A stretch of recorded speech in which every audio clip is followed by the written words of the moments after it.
There's something I want you to know before we begin. You don't have to figure anything out tonight. You don't have to fix what feels heavy, or solve what feels stuck, or quiet a mind that has been working overtime all day. Tonight, the only thing being asked of you, the only thing, is this: let yourself arrive. Right here. Right now. In this moment, exactly as you are. Whatever carried you to this video, the restlessness, the racing thoughts, the tired body that somehow still can't switch off, it brought you to exactly the right place.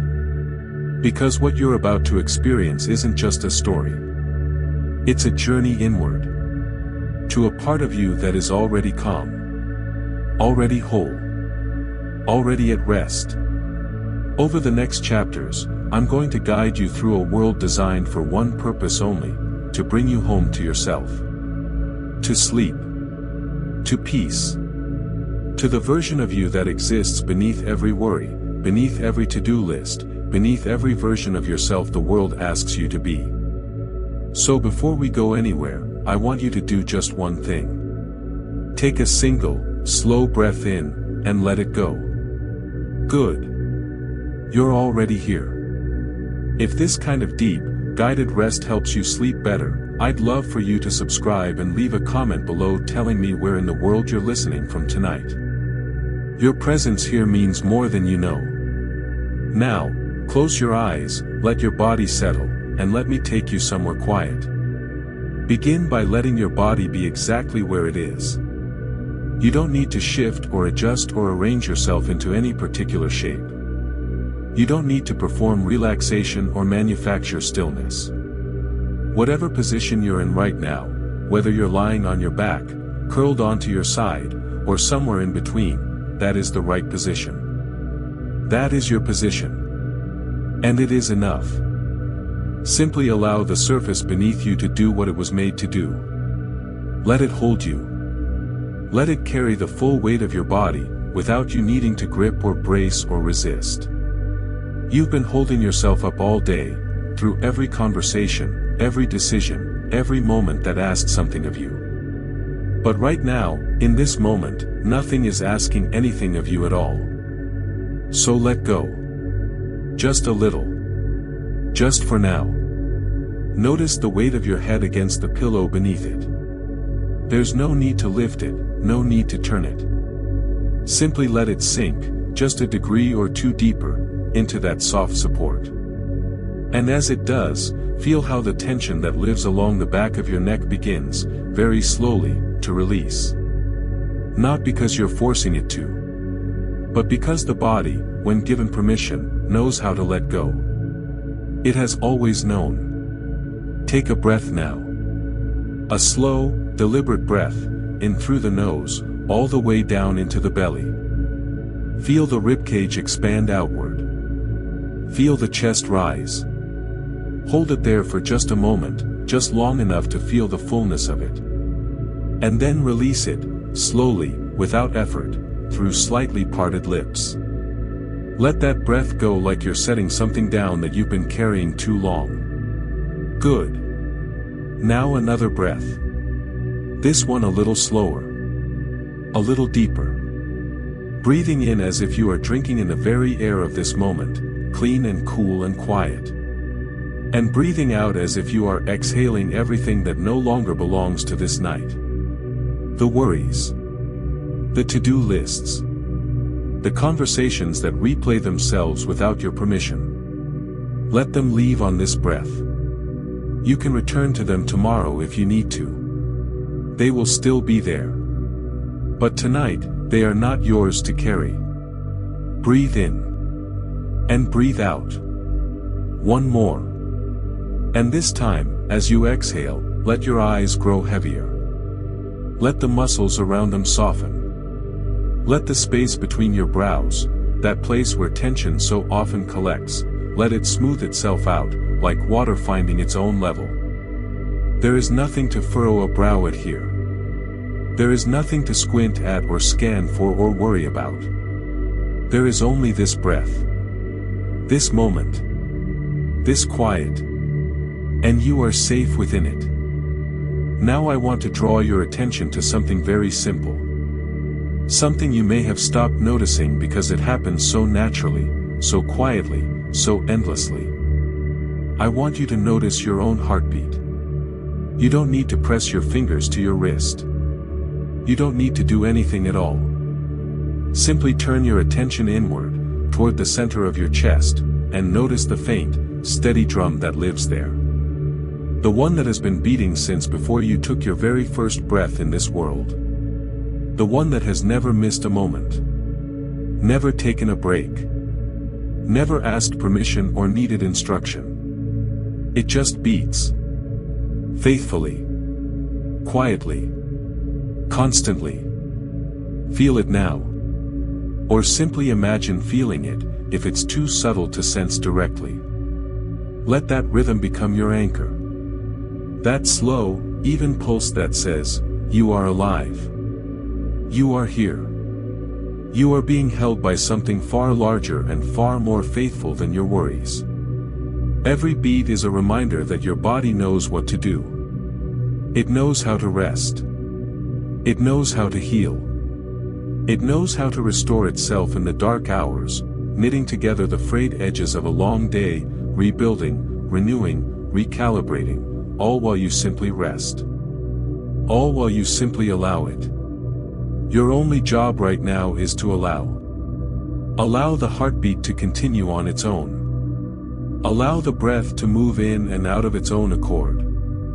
Allow the thoughts, if they come, and they will come, to drift through the way clouds drift across a wide and open sky. You are not the clouds. You are the sky. Vast. Unmoving. Unchanged by whatever passes through you. Remember that. You are not your thoughts. You are the awareness that notices them. And that awareness, that quiet, watching presence at the very center of you, is completely, perfectly, undisturbedly at peace. Let your awareness now travel gently to the top of your head. Simply place your attention there, like you are resting a warm hand on the crown of your skull. Notice whatever sensations live there, perhaps a faint tingling, perhaps nothing at all. Either is fine. Simply notice. And now, very slowly, allow that awareness to travel downward. Down through the forehead. Down across the space of the brow. Let it melt. Let the forehead soften and smooth, like warm wax relaxing in the heat of a gentle flame. The lines that gather there, the ones that come from thinking hard and frowning at screens and squinting at problems, let them ease. Let them dissolve. Let that skin become still and smooth and quiet. Down now through the eyes. Your eyelids are already closed, and they are heavy in the most welcome way. Let them be heavy. Let the muscles that surround them, the tiny, intricate muscles you use all day to focus and to blink and to take in the world, let them stop working now. They have done enough. They have seen enough for one day. Let them rest. Down through the cheeks.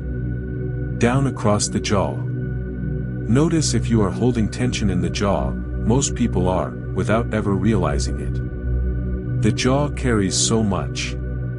It holds in words that didn't get spoken, emotions that didn't get expressed, stress that was swallowed instead of released. If you feel tightness there, don't force it open. Simply breathe into it. Simply allow it permission to soften. Let the back teeth drift just slightly apart. Let the tongue settle gently away from the roof of the mouth. Let the jaw hang, loose and heavy and finally free.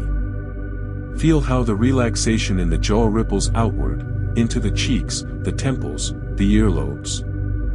Feel how the entire face begins to grow smooth and still, like the surface of a lake on a windless evening. Now down through the throat. Down the long, soft column of the neck.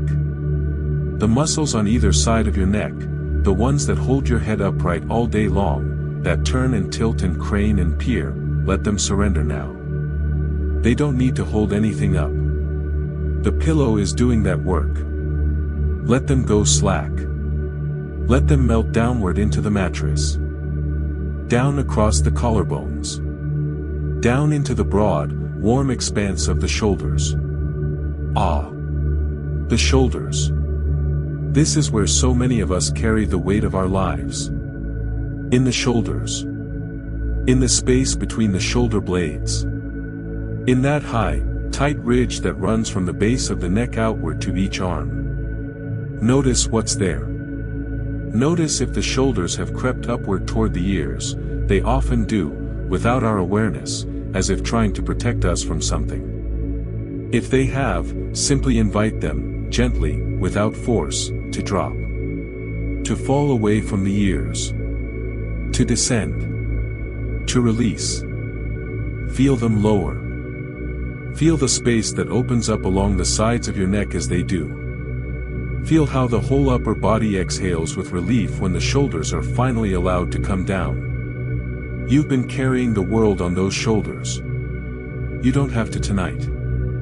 Let them rest. Now let your awareness travel down through the arms. Down through the soft flesh of the upper arms, into the crook of the elbow, into the long forearm, into the delicate architecture of the wrist. Notice your hands. Notice how they rest, whether palm up or palm down, fingers curled or open. Notice if they are holding anything. A grip. A tension. A habit of readiness. And let them open. Even just a little. Even just imagining the fingers softening outward, like the petals of a flower that has been waiting all day to bloom. Your hands do so much. They reach and grasp and type and scroll and carry and hold and work. They are remarkable, your hands. But right now, they don't need to do anything at all. Let them be still. Let them be empty. Let them simply rest. From the fingertips all the way back up through the arms, through the shoulders, feel the whole of your upper body now as one warm, heavy, deeply relaxed landscape. Not a body that is trying to relax. A body that simply is relaxed. There is a difference. One requires effort. The other requires only allowance. Allow this. And now bring your attention to the chest. To the heart space. To that center of warmth and feeling that sits beneath the breastbone, behind the ribs. Breathe into it. Let the breath expand the ribcage outward, left, right, front and back, like a lantern slowly brightening from within. As you breathe into the heart, you may notice something there. A tightness, perhaps. A weight. Something that has been sitting in the chest all day, or for many days, quietly pressing. You don't have to name it. You don't have to solve it or fix it or understand it. Simply acknowledge that it is there. Let it know that you see it. And then, on your next exhale, just let it soften. Not disappear, simply soften. Like ice that has been touched by a warm hand. It doesn't need to melt all at once. It just needs to know that warmth is present. You are not alone in whatever you are carrying. And tonight, for this little while, you are allowed to set it down beside you and simply rest. Breathe in. And let go. Down now into the belly. As you breathe, notice how the belly rises, naturally, softly, on the inhale. And how it falls on the exhale. This is your natural breath. Not the chest breath of stress and urgency. But the deep, easy belly breath of a body at peace. A child sleeping breathes like this. A cat curled in a patch of sunlight breathes like this. Let your breath return to this natural rhythm. Rise. And fall. Rise. And fall. There is something profoundly settling about this movement. The belly rising and falling. The breath coming and going. It asks nothing of you. It simply happens. And in that happening, in that effortless, continuous, faithful happening, there is a deep and wordless reassurance. Life is moving through you. Gently. Constantly. Without your needing to manage it. Trust that. Let the belly be soft. Let the core, that place where you so often hold yourself in, hold yourself together, hold yourself upright, let it release. You don't need to be held together right now. You are being held. By this bed, this night, this quiet. Let yourself be held. Down into the hips. The pelvis. The tailbone. Feel the weight of the lower body sinking downward into the mattress. Feel the hips growing heavy, growing still. Feel the entire pelvic bowl filling with warmth, with ease, with the deep satisfaction of finally, fully resting. Down through the thighs. The long muscles of the upper legs. Let them stop working. Let them stop being ready to spring up or move or go somewhere. There is nowhere to go tonight. Let them melt into the surface below. Through the knees. Into the calves. Down through the shins. All of it softening. All of it releasing. All of it finally, beautifully, completely letting go. Into the ankles. The feet. The heels pressing gently against the mattress.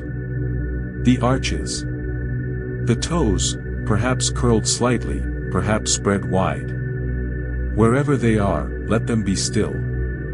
Let them be done. Your feet have carried you through this entire day. Every step. Every errand. Every threshold crossed. They are remarkable, your feet. Thank them now, silently. And let them rest. Feel the whole of your body now, from the crown of your head all the way down to the soles of your feet, as one continuous, warm, heavy, deeply relaxed landscape. Every muscle softer than it was a moment ago. Every joint a little looser. Every cell of your body breathing in rest, breathing out anything that no longer belongs to this night. You are not trying to sleep. You are simply allowing sleep to approach. And it will. In its own time, in its own way, sleep will come to you. It always does. You don't need to chase it. You only need to make space for it. And you have. Now, as your body rests in this deep and quiet stillness, I want to invite your mind on a journey. Not away from yourself, but deeper into yourself. Into a place that already lives within you, even if you haven't visited in a while. A place of profound peace. A place where the noise of the world cannot reach, and where the noise of your own thoughts grows softer with every passing breath. You are standing at the edge of something. A threshold. It is evening, the hour when the day releases its grip and the world begins its slow descent into night. The sky above you is a deep, layered canvas of violet and indigo, the last ribbons of amber and rose bleeding away at the horizon, making room for the darkness that is not frightening at all, but soft and familiar and welcome. You are standing on a path. Beneath your feet, the earth is warm, not the uncomfortable warmth of heat, but the gentle, steady warmth of a world that has absorbed the sun all day and now holds that warmth the way a mother holds a child. You can feel it through the soles of your feet. Grounding. Reassuring. Real. The path before you is made of soft, dark earth and scattered with fallen pine needles, rust-colored and fragrant. They cushion your every step. They muffle the world. And the scent that rises from them, rich and resinous and ancient, moves into your body as you breathe, settling something deep in the nervous system. Something that recognizes this smell as safe. As home. As rest. On either side of the path, the trees begin. They are enormous. Older than anything you know. Their trunks rise up in columns of red-brown bark, deeply grooved and textured, the bark soft and fibrous to the touch if you were to reach out and press your palm against it. These are redwood trees, the ancient ones, the living ones, the ones that have stood in this place for centuries without apology, without hurry, without anything other than a slow and faithful reaching toward the light. You stand among them and feel something shift. It is the shift that happens when you step from a noisy street into a cathedral.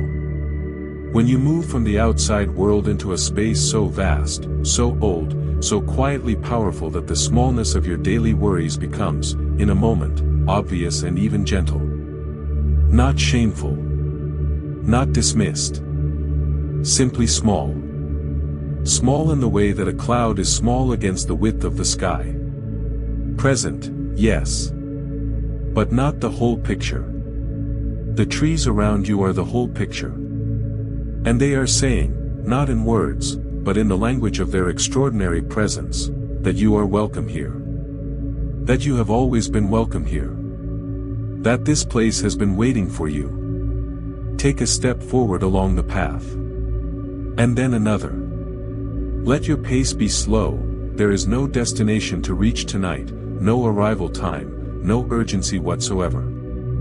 You are simply walking. Simply being here, in this ancient, breathing forest, among these living towers of bark and sap and quiet wisdom. Notice how the air changes as you move deeper into the trees. It grows cooler, not cold, but refreshing. Clean. The kind of air that feels like it has never been breathed before, that carries within it something healing. Something clarifying. You breathe it in and feel it move through you all the way down to the lowest parts of your lungs. You breathe it out and feel the exhale carry with it something tired, something stale, something that was ready to leave. The light, too, is changing. What little remains of the day's light filters through the enormous canopy far above, dappled and golden and fractured into 100 moving pieces as the topmost branches sway almost imperceptibly in a breeze you cannot feel down here on the forest floor. The light falls in long, soft beams. You walk through them and feel them on your skin, warm and gentle, like a hand resting briefly on your shoulder in passing. A reminder. A kindness. You are not alone here. The forest is alive around you. You can hear it, but quietly. The sound of the forest is not intrusive. It does not demand your attention or alarm you. It simply is. A faint rustling in the undergrowth where some small creature moves through the ferns. The distant percussion of a woodpecker, unhurried and rhythmic. The high, clean note of a bird you cannot name, calling out once and then falling silent. The subtle creak and sigh of enormous trunks as they settle against the evening. And beneath all of it, if you listen, there is another sound. Constant. Gentle. Growing slightly louder as you move forward. Water. Not dramatic water. Not a roaring waterfall or a rushing rapids. Simply the steady, unhurried song of a river moving over smooth stones at its own peaceful pace. It is the sound of something that has been flowing since long before you arrived, and that will continue flowing long after you have slept. It is the sound of continuity. Of constancy. Of a world that keeps moving even when you stop. Follow that sound. Let it lead you. As you walk, you find your breathing matching the rhythm of the forest. Slow. Even. Easy. Your shoulders have dropped. Your jaw is loose. Your hands swing gently at your sides. Your feet step lightly, mindfully, enjoying the feel of the earth beneath them, soft and giving and alive. The forest floor is not just dirt. It is a complex, living thing, woven through with mycelium, carpeted in moss of the most extraordinary green, scattered with the debris of seasons, fallen cones, drifted leaves, fragments of bark from trees that gave what they had and rested. Nothing in this forest is wasted. Everything returns. Everything becomes something else. And in that endless, patient cycle, there is a wisdom that asks nothing of you except that you notice it. You notice it now. You notice the small saplings, young trees, no taller than your knee, growing in the shelter of their ancient parents. Patient. Slow. Putting down roots that no one sees, building strength that will take decades to reveal itself. And you feel something, recognize this. Something in you that has been growing quietly, in the dark and the unseen places, building something. Becoming something. Something that doesn't need to be rushed or forced. You are growing too. Even in your rest. Even in your sleep. Even in this quiet, this stillness, this surrender, something in you is growing. Let it. The path curves gently to the left, following the line of the land, and as it does, the sound of the water grows closer. The trees begin to thin slightly at the edges of the path, not opening into clearing exactly, but allowing more of the sky to be seen. The sky now is a deep and beautiful indigo, the first stars beginning to appear at the highest part of it, faint but certain, as if they have been there all along and only needed the light to step back far enough for them to be seen. Which they have. Which they are. Stars are always there, even in the daytime. You simply can't see them because the light is too bright. And it occurs to you, as you walk through this darkening forest toward the sound of water, that peace is like that too. It is always there. Beneath the noise and the light and the busyness of your days. It doesn't go anywhere. It simply waits for the light to quiet down enough for it to be seen. And here, now, in this forest, at this hour, the light has quieted. And there it is. Peace. You step around the last bend in the path and the river appears before you. It is small. Not the grand river of dramatic landscapes, but a sacred, intimate thing, perhaps 6 or 8 feet across in most places, shallow and clear, moving over a bed of smooth, rounded stones in colors of gray and amber and pale gold. The water is so transparent you can see each stone distinctly through it, as if the river is a moving window into the earth below. You stand at the bank and simply look at it for a long moment. There is something in the presence of moving water that the body recognizes at a level far below thought. Something ancient. Something that reaches back to the very beginning of what it means to be human, to stand at the edge of a river and feel, in the sound and the sight and the cool air rising from the surface, that the world is fundamentally, undeniably, unshakably okay. You are safe here. Crouch down at the water's edge. Let your eyes trace the surface, the way the last of the light catches on the small ripples where the water bends around a stone, creating tiny bright notes of silver. The way the current seems to slow in the deeper pools and quicken over the shallower stretches, as if the river knows what it needs to do and does it, without anxiety, without second-guessing, without needing anyone's approval. The river simply flows. Whatever it meets, whatever stone or root or fallen branch appears in its path, it doesn't resist. It doesn't fight. It doesn't become rigid with frustration or rigid with fear. It simply finds a way around. Or over. Or through. It adapts. It continues. It arrives, eventually, where it was always going. And as you crouch here at the water's edge, something in you begins to recognize this quality in yourself as well. The way that you, too, have found your way around things. Have moved through things. Have arrived, again and again, at the other side of difficulty, of uncertainty, of nights that felt endless and problems that felt unsolvable. You have always found a way. You always will. Dip your fingers into the water. Feel the cool of it. Feel the gentle current moving against your fingertips, a soft, persistent pressure that says, I am here. I am real. I am moving. And in its movement, there is a kind of kinship. You are also moving. Through this night. Through this breath. Through this life. Moving at your own pace, in your own way, toward whatever is next. But for right now, in this moment, you are still. And the river moves for you. Sit down on the bank beside the water. Let your legs fold beneath you or stretch out before you, whatever feels most comfortable, most natural. Let your hands rest in your lap.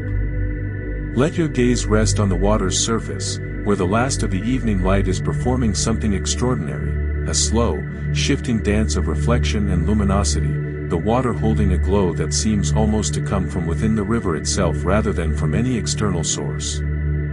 As if the river is lit from the inside. As if it carries its own light.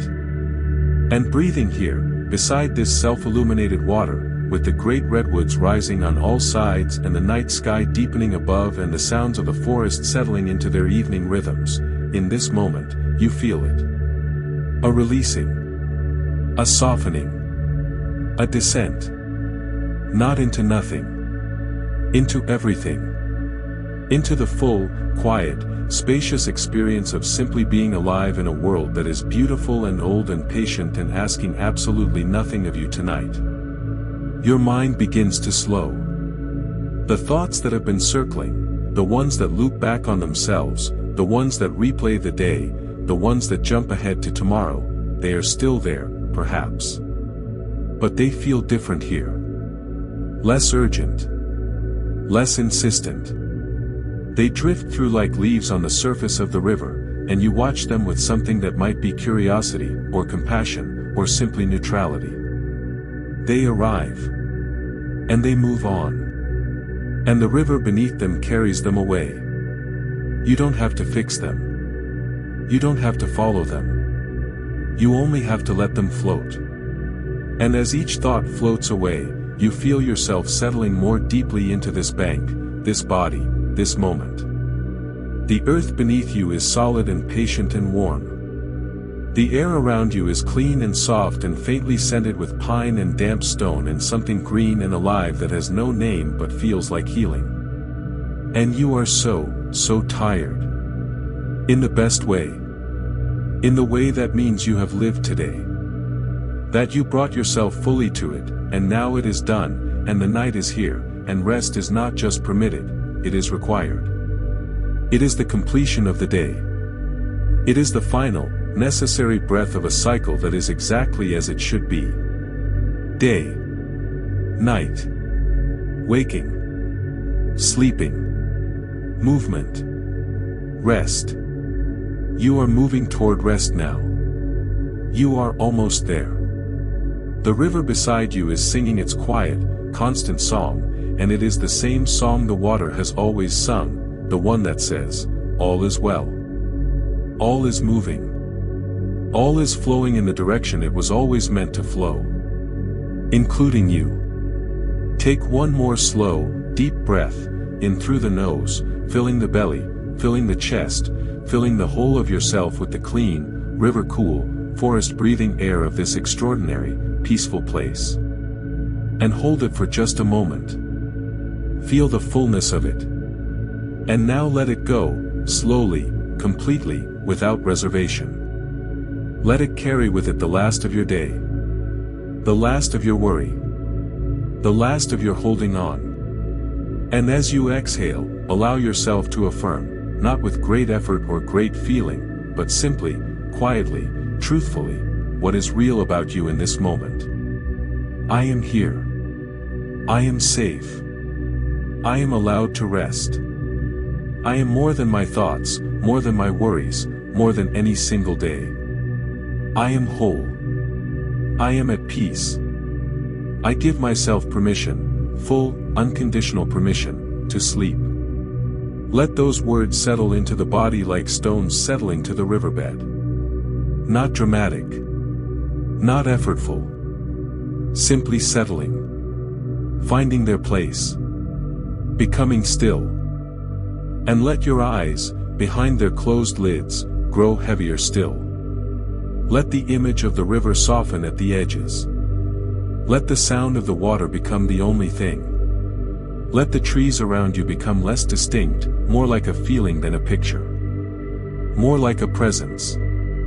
More like a knowing. You are held. You are safe. You are here.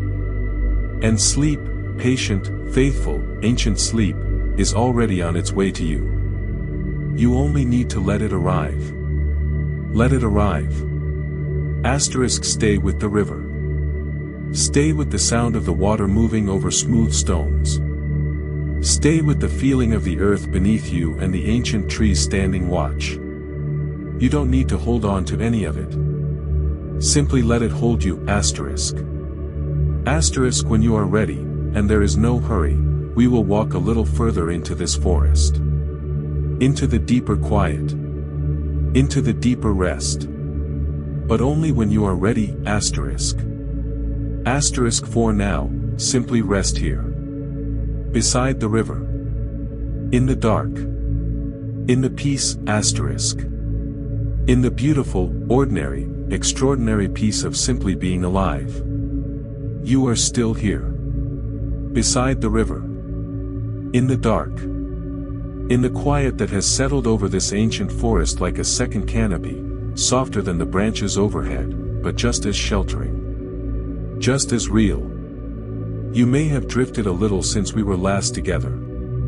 That's good. That is exactly right. The edges of the waking world are already growing softer for you, already becoming less defined, less insistent. And yet here you are, aware enough to feel the cool air on your skin, aware enough to hear the water moving over its stones, aware enough to feel the weight and the warmth of your own body resting exactly where it is. That is enough. That is everything. If thoughts have come and gone since we last spoke, that is perfectly natural. The mind is not a switch that turns off on command. It is more like this river. It flows, it meanders, it turns back on itself sometimes, it rushes and then slows. You cannot stop it and you were never supposed to. What you are learning, simply by being here, is how to step out of the current. How to sit on the bank and watch. How to be the stillness beside the movement, rather than the movement itself. And with every breath that passes through you in this dark and quiet forest, that stillness grows. It grows the way moss grows on the roots of these ancient trees, slowly, steadily, silently, covering a little more ground with every hour that passes. Until one day you look and it is everywhere. And you realize it was always growing. You just couldn't see it happening. Your stillness is always growing. Even now. Let's begin again with the breath. Not because you've lost it, you haven't. The breath has been faithful this entire time, moving in and out of you with its patient, unconditional rhythm, asking nothing, giving everything. But returning to it intentionally, placing your awareness on it like placing a hand on something beloved, is a way of coming home. Of remembering where you are. So breathe in. Slowly. Let the air travel all the way down, past the throat, past the chest, into the belly, into the very base of the lungs. Feel how the belly lifts. Feel how the ribcage expands outward in every direction, like a gentle tide moving away from a shore. Hold it there for just a heartbeat, just long enough to feel the fullness, the completeness of a breath fully taken. And then release it. From the belly first, then the chest, then the throat. All the way out. Every last bit of it. Not forcing it, not pushing, simply releasing. Simply allowing the body to empty itself of what it no longer needs. And notice, in that moment between the exhale and the next inhale, notice the exquisite stillness there. The pause. The space. The place where the breath has ended and the next one has not yet begun. There is something remarkable in that pause. Something that is neither this breath nor the next. Something that exists between movement and movement. Between thought and thought. Between one version of yourself and the next. Live in that pause for a moment. Rest there. And then let the next breath come. Let it arrive the way dawn arrives, not forced, not announced, simply present. Simply there. Good. Now, gently, without effort, let your awareness return to the world around you. To this forest. To this river. To this evening that has deepened, since you last looked, into something closer to full night, the kind of darkness that is not absence but presence. The kind of darkness that has texture and depth and a quality of aliveness that the busy daytime never allows. The stars above the canopy have multiplied. You can see them now through the breaks in the treetops, not the thin scatter of stars visible from a city, but the true night sky, vast and extravagant, a river of light that mirrors the river of water below. The Milky Way arches overhead in a slow, wide band, and you look up at it and feel something in your chest open, some chamber of awe that doesn't get opened often enough in ordinary days. There are so many of them. More than you could ever count. More than your mind can truly comprehend. And each one, each single point of light in that extraordinary river above you, is a sun. Its own sun, some larger than the one that warms your own world, some smaller, some circled by their own worlds, their own forests, their own rivers, their own sleeping creatures lying beneath their own ancient skies. And here you are. One small, warm, breathing, entirely remarkable being on one small world, lying beside one small river in one ancient forest, looking up at all of that. And you matter. Somehow, in all of that vastness, you matter. The fact of your existence, the specific, unrepeatable, singular fact of you, is extraordinary. There has never been another you. There will never be another you. You are the only version of yourself that will ever live in this universe, at this moment, in this body, with this particular combination of experience and memory and feeling and dream. And you are here. Breathing. Resting. Being. That is enough. That is everything. After some time, you're not sure how long, time having lost its usual urgency, you become aware that you want to move. Not from restlessness. Not from anxiety. But from something gentler, a quiet pull, a curiosity, an instinct that there is more to explore. That the forest has more to offer if you are willing to walk a little further into it. And so you rise. Not quickly. You don't leap to your feet or rush. You simply unfold yourself from the bank of the river with the patience of someone who has nowhere to be and all night to get there. Your body feels different than it did when you arrived at this place. Looser. Heavier in a good way, that particular heaviness that comes not from exhaustion or burden but from true relaxation, from muscles that have finally, genuinely let go. You stand for a moment at the river's edge and look at the water below. In the starlight, it has taken on a new quality. The surface is darker now, less obviously sparkling, but lit from within by that luminosity you noticed before, as if the river carries its own quiet light through the dark. As if it knows the way, even when nothing else does. You decide to follow the river. Not across it. Not away from it. But alongside it, upstream, into the deeper heart of the forest where the trees grow older and the night grows quieter and something waits that you don't yet have a name for, but that you can feel, a warmth at the edge of your awareness, a sense of arrival that has not yet arrived, a feeling of coming home to a place you didn't know was home until right now. You step onto the path that runs alongside the river's left bank.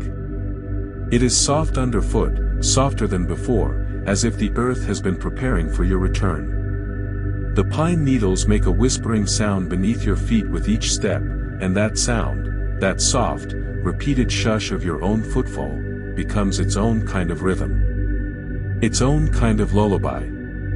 Step. And step. And step. As you walk, the forest changes around you. It deepens.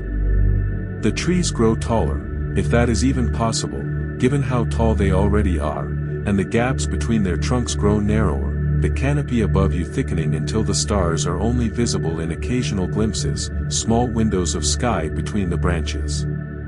The path is darker here, but not frighteningly so. Your eyes have adjusted to the forest night and you find that you can see more than you expected, the pale glow of certain mosses on the stones, the faint silver of the river to your right, the dark columns of the trees stretching upward on either side. And you realize you are not afraid. This surprises you, perhaps. You might have expected to feel afraid in a dark forest at night, far from the familiar markers of your everyday world.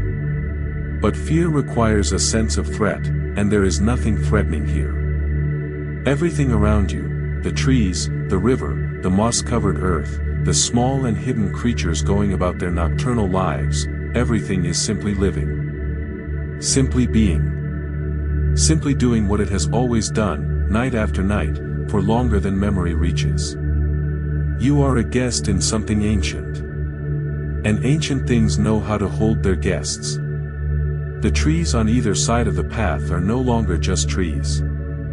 Each one has its own presence, its own quality of attention, as if each trunk contains something watching. Not watching you in a way that feels observed or judged. Watching in the way that an elder watches. With patience. With recognition. With a kind of love that does not need to express itself in words because it exists in something older than words. You reach out as you walk and let your fingertips graze the bark of one of the redwoods. It is rough and soft at the same time, the outer layer firm and fibrous, but with a gift to it, a warmth, like touching something that is very much alive. And of course it is alive. It has been alive for hundreds of years. It was alive when the world was quieter, when the skies were darker, when the rivers ran fuller. It was alive through storms and droughts and the long, slow turning of the seasons. It has survived things it has no language for, and it is still here. Still rooted. Still reaching. Still alive. And as your fingers rest against its bark, you feel something pass between you, something that doesn't have a name in any language, but that the body understands completely. A steadiness. A transmission of rootedness. A reminder that you, too, have survived things. That you, too, are still here. Still rooted. Still reaching. Despite everything. You breathe it in. You let it settle. And you walk on. The river is speaking differently now. When you first arrived at it, the sound was light and musical, a high, clear, cheerful sound, the sound of water in its confident, bright phases. But here, further upstream, where the riverbed is deeper and the stones are larger and more irregular, the water has a lower voice. A more resonant one. Almost like a chorus of voices rather than a single one, the water splitting and recombining around boulders, creating overlapping sounds that weave together into something complex and beautiful and deeply, deeply relaxing. You slow your pace to listen. There is no rhythm to it that you can predict or follow exactly, and that is part of what makes it so effective. It is complex enough that the analytical mind, the part of you that wants to organize and categorize and understand, simply cannot find a foothold. Cannot lock onto a pattern. And so, quietly, without drama, it gives up. It stops trying. It lets the sound simply be sound. And in the absence of analysis, in the space where understanding used to stand, something softer moves in. Ease. Pure, uncomplicated ease. Let the sound of the water do this for you now. If thoughts are still present, circling, narrating, processing, let the river's voice gradually wash them away. Not violently, not by force. The way rain gradually softens the outline of a chalk drawing on a pavement. Gently. Persistently. Until the lines are less sharp. Until the image dissolves back into the water that the chalk was always waiting to become. Your thoughts are dissolving now. Into the river's voice. Into the dark. Into the deep, extraordinary quiet of this ancient forest at the center of the night. You round a bend in the path and stop. Before you, the forest opens into a small clearing, not large, perhaps 30 feet across, roughly circular, as if the trees themselves have stepped back to create it. And in the center of the clearing, there is something you did not expect. A pool. Not a dramatic feature, nothing spectacular or grand. Simply a natural pool where the river widens and deepens, where the current slows almost to stillness, where the water becomes so clear and so dark and so perfectly still that it has become a mirror. A perfect, flawless mirror reflecting the entire sky above it, so that as you stand at the edge of this pool and look down into it, you see not the riverbed below, but the stars. Stars in the water. The Milky Way, arching below as it arches above. The whole of the night sky, doubled, held in this small, quiet pool in the middle of an ancient forest, as if the earth itself has opened a window into heaven and is looking upward with the same awe and the same gratitude that you are feeling right now. You stand at the edge of the pool and look into the stars below. And for a long, wordless moment, you are aware of something that you cannot explain but that you have always known. Something that lives beneath language, beneath thought, beneath even feeling. A knowing. You are not separate from this. From the stars or the water or the trees or the dark or the silence. You are not looking at the universe from outside it, you are the universe looking at itself. You are the point at which all of this vast, extraordinary, unimaginable creation becomes conscious of its own beauty. Becomes aware of itself. Becomes, for a moment, awake to the miracle of its own existence. You are how the universe wonders. You are how it rests. You are here. Slowly, so slowly it is almost imperceptible, you crouch down at the edge of the pool. Your reflection looks up at you from the star-filled water. You look at it for a moment. At the face that looks back. At the eyes that are tired and soft and holding something tender. At the person who has carried today and all the days before it, who is carrying them still, gently, without complaint, without drama. With love, if you will allow that word. You are carrying yourself with love. Even when you don't know it. Even when you feel far from it. Even on the days when you feel like you are barely holding together. The very act of being here, of coming to this quiet place, of seeking rest, of allowing yourself to stop, is an act of love toward yourself. It is saying, I matter. My rest matters. My peace matters. And it does. It matters more than you know. Reach your hand toward the pool, slowly, so as not to disturb the surface, and let one fingertip touch the water. Feel the cool silk of it. Feel the way the reflection shifts and shimmers, the stars scattering outward in rings from that single point of contact, the Milky Way dissolving into 1,000 moving points of light before gradually, as the water stills again, reassembling itself into the great and patient river of stars it has always been. You scattered the stars. And the stars came back. Whatever has scattered in you, whatever has been disrupted, displaced, disturbed, it too comes back. It always comes back. To its own original shape. Its own original wholeness. Because that wholeness is not something you achieve or earn or maintain by effort. It is what you fundamentally are. Beneath everything. Beneath every scattering, every disturbance, every long and difficult day. Whole. Always whole. The water shows you this now. Watch it settle back into its mirror surface. Watch the stars return. Watch the pool become once again a perfect, undisturbed reflection of the sky above it. And know that this is you. This is the truth of you, always settling, always returning, always reflecting something larger than the disturbances that cross your surface. You are the pool. And you are at peace. You sit now at the edge of the pool. Legs folded. Hands resting open in your lap, palms upward, an old posture of openness, of receiving, of willingness. And in this posture and this place, you find that something in you wants to do something you rarely allow yourself to do. You want to let go. Not of any specific thing, not yet. But of the general holding. The background tension. The low, constant hum of guardedness that you carry through your days without even knowing it is there, the way you stop noticing the hum of a refrigerator until it suddenly stops and the silence is startling. Let that hum stop now. Let the guardedness release. Not because you are not safe, you are safe, you are deeply, completely safe in this moment. But because safety and guardedness are not the same thing. You can be safe without guarding. You can be open without being vulnerable. You can let the walls down not because there is nothing outside them to be wary of, but because right now, in this place, in this night, in this body, in this breath, the walls are not needed.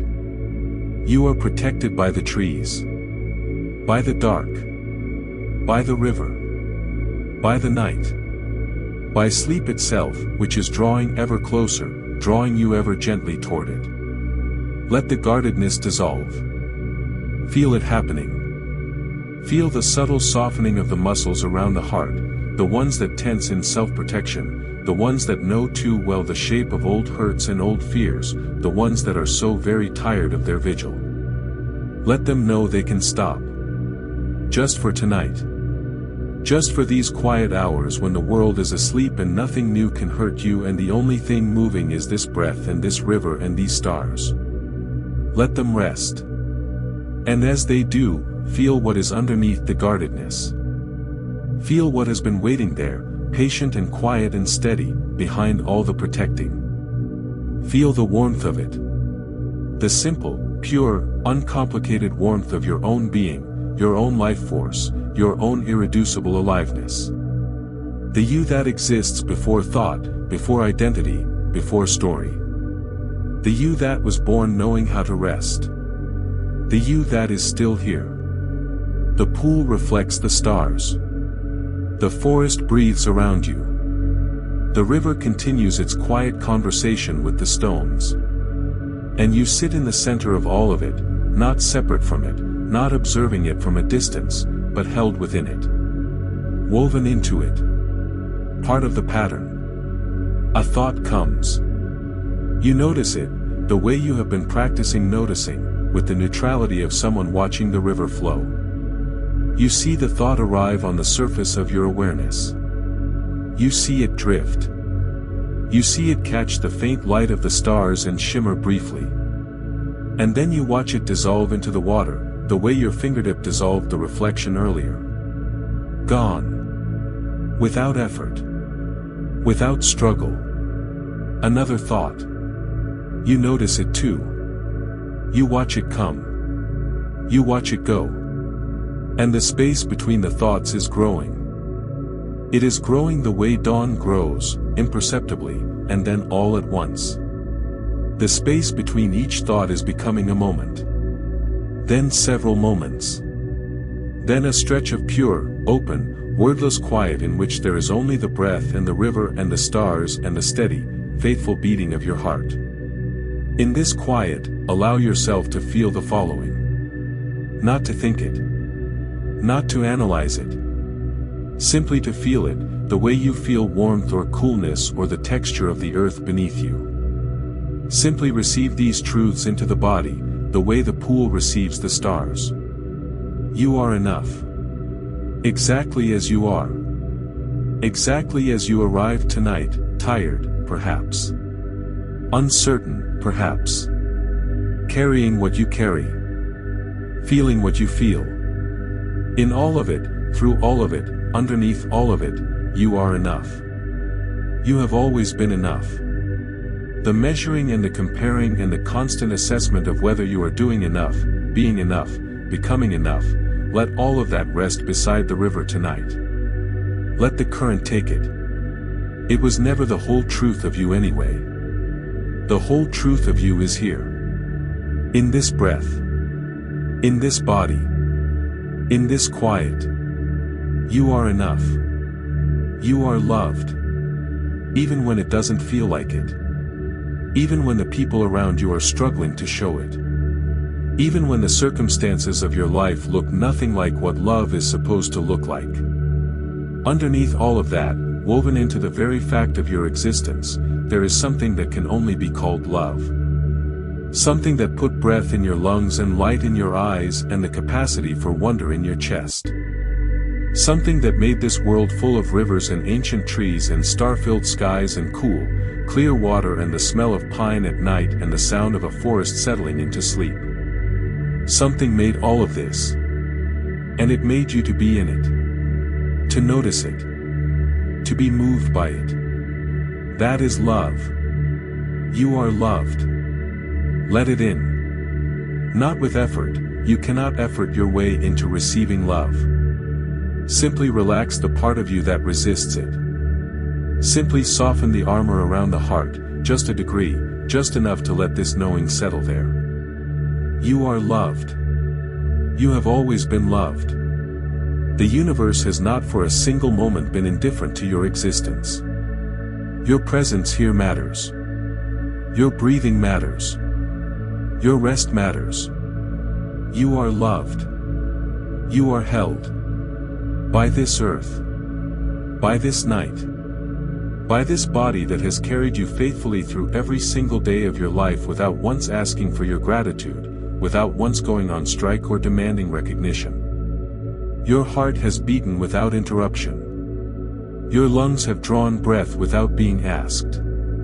Your cells have divided and repaired and communicated in their millions of invisible conversations, all for the sole purpose of keeping you alive. Keeping you here. Feel the ground beneath you, even though you are in this forest, in this visualization, feel the actual ground beneath your physical body right now. The mattress. The pillow. The surface that holds you in the real, physical world. Feel how it does not let you fall. How it rises to meet you. How it holds the full weight of you, without effort, without complaint, simply because that is what it is here to do. You are held. Physically, materially, actually, undeniably held. And in a larger sense, a sense that is harder to prove but no less real, you are held by this life, this world, this force that keeps the stars burning and the rivers flowing and the trees growing and the seasons turning. You are held in something vast and patient and unimaginably old. Let yourself be held by it now. Let go into it. Feel the arms of the night receiving you. Feel the earth below you rising to hold you. Feel the forest around you standing in its faithfulness, its constancy, its quiet and magnificent strength. You are held. You are safe. You are loved. You are enough. Lie back now. Let your back meet the soft moss at the edge of the pool. Let the earth receive you completely, the full length of your body, from the crown of your head to the heels of your feet, surrendered to the ground. Let your arms fall open at your sides, palms facing the sky, or the stars, rather, since the sky here is all stars. And look up. Look up through the gap in the canopy above this clearing at the river of stars that arches overhead. Feel yourself looking up at the same sky that billions of other people are looking up at tonight, across the world, in all its different time zones, all its different languages and climates and circumstances. Some awake, some asleep. Some in joy, some in sorrow. Some who are healthy, some who are not. Some who feel very much alone. But all beneath the same stars. All beneath this same extraordinary sky. You are not alone. You have never been alone. In this vast and turning world, in this universe of uncountable stars, your life is connected to every other life in ways that science is only beginning to describe and that the heart has always known. You breathe the same air that has been breathed by every living creature that has ever existed on this earth. You carry water in your body that has been rain, has been river, has been ocean, has been cloud. You are made of elements that were forged in the hearts of stars billions of years before this earth existed. You are ancient. You are connected. You are not alone. Let the stars remind you of this now. And let that reminder release something in your chest, some tightness that comes from believing, even for a moment, that you are separate. That you are on your own. That you have to hold everything together by yourself. You don't. You never did. The night is deep now. The deepest part, the hours past midnight when the world is at its quietest, when even the creatures of the night have slowed, when the forest holds its breath in the particular stillness that belongs only to these dark, soft, between hours. Your body is very, very heavy. In the most welcome way. In the way that means your muscles have released their last reserve of tension, that your joints have settled into their natural positions, that your nervous system has finally, fully, completely descended from the high alert of the day into the deep rest of the night. You are not falling. You are landing. You are arriving at the place your body has been working toward all day, the place of genuine, complete, restorative rest. And your mind is following. The thoughts are quieter now.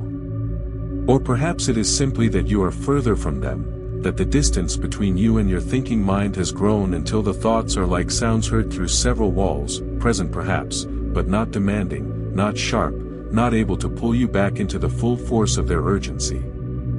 You are on the other side of the thoughts tonight. In the quiet that lives beyond them. And it is so peaceful here. So extraordinarily, unexpectedly, beautifully peaceful. This quiet that you have been moving toward. This rest that has been waiting for you. This sleep that is now so close you can almost feel its hand on your brow, cool and patient and kind. Stay with the stars above you. Stay with the sound of the river beside you. Stay with the feeling of the earth holding you and the forest watching over you and the night wrapping its soft arms around you. Let your eyes, behind their closed lids, grow heavy with starlight. Let your breath slow. And slow. And slow. Let your heartbeat become the metronome of a lullaby you have known since before you were born. And let these words settle into you now. Into the bone and the breath and the blood. Not as thoughts to think but as truths to be. Not as ideas to understand but as ground to stand on. Or rather, to rest on. I am at peace with this day. I release what I cannot control. I trust the path that is unfolding for me. Asterisk, my body knows how to heal. My mind knows how to rest, asterisk. Asterisk, I am safe in this moment. In this night. In this breath, asterisk. I am grateful for the life that moves through me. I am exactly where I am supposed to be. Asterisk, sleep is safe. Sleep is healing. Sleep is a gift I give myself, asterisk. Asterisk, I let go. I let go. I let go, asterisk. The pool beside you holds the stars. The river whispers its constant and reassuring story. The trees stand in their ancient faithfulness, their roots reaching deep into the same earth that holds you, their crowns reaching high into the same sky that watches over you. And you are resting.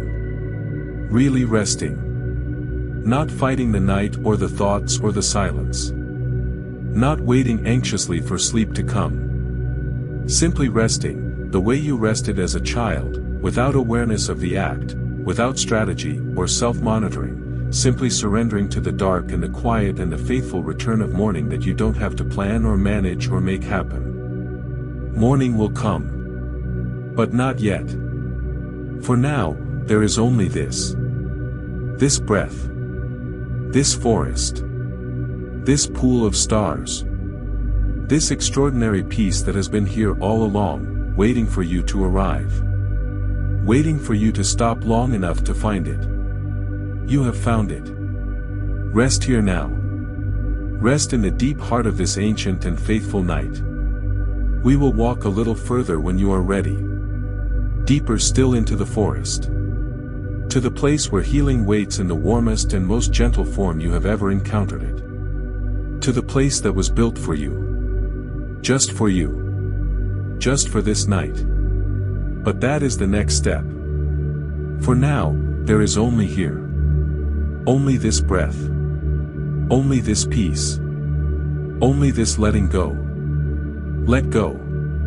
Asterisk. The stars remain above you. The river remains beside you. The forest remains around you. You are not going anywhere yet, simply resting in this clearing, beside this pool, beneath this extraordinary sky.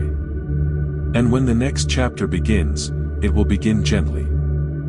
With a light. A warmth. A presence at the edge of the trees that has been waiting patiently for exactly this moment, the moment when you are ready. When you are open. When you have rested enough to receive what the forest has kept for you, asterisk. Asterisk. Rest now.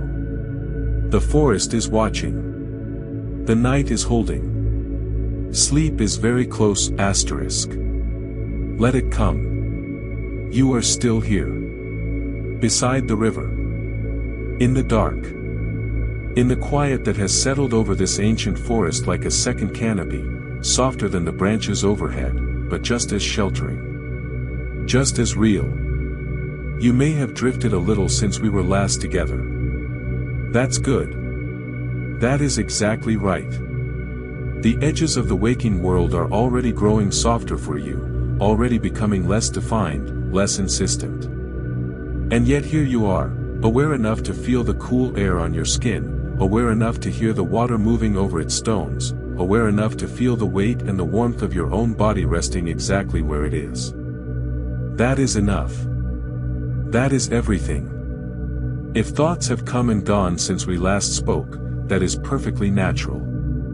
The mind is not a switch that turns off on command. It is more like this river. It flows, it meanders, it turns back on itself sometimes, it rushes and then slows. You cannot stop it and you were never supposed to. What you are learning, simply by being here, is how to step out of the current. How to sit on the bank and watch. How to be the stillness beside the movement, rather than the movement itself. And with every breath that passes through you in this dark and quiet forest, that stillness grows. It grows the way moss grows on the roots of these ancient trees, slowly, steadily, silently, covering a little more ground with every hour that passes. Until one day you look and it is everywhere. And you realize it was always growing. You just couldn't see it happening. Your stillness is always growing. Even now. Let's begin again with the breath. Not because you've lost it, you haven't.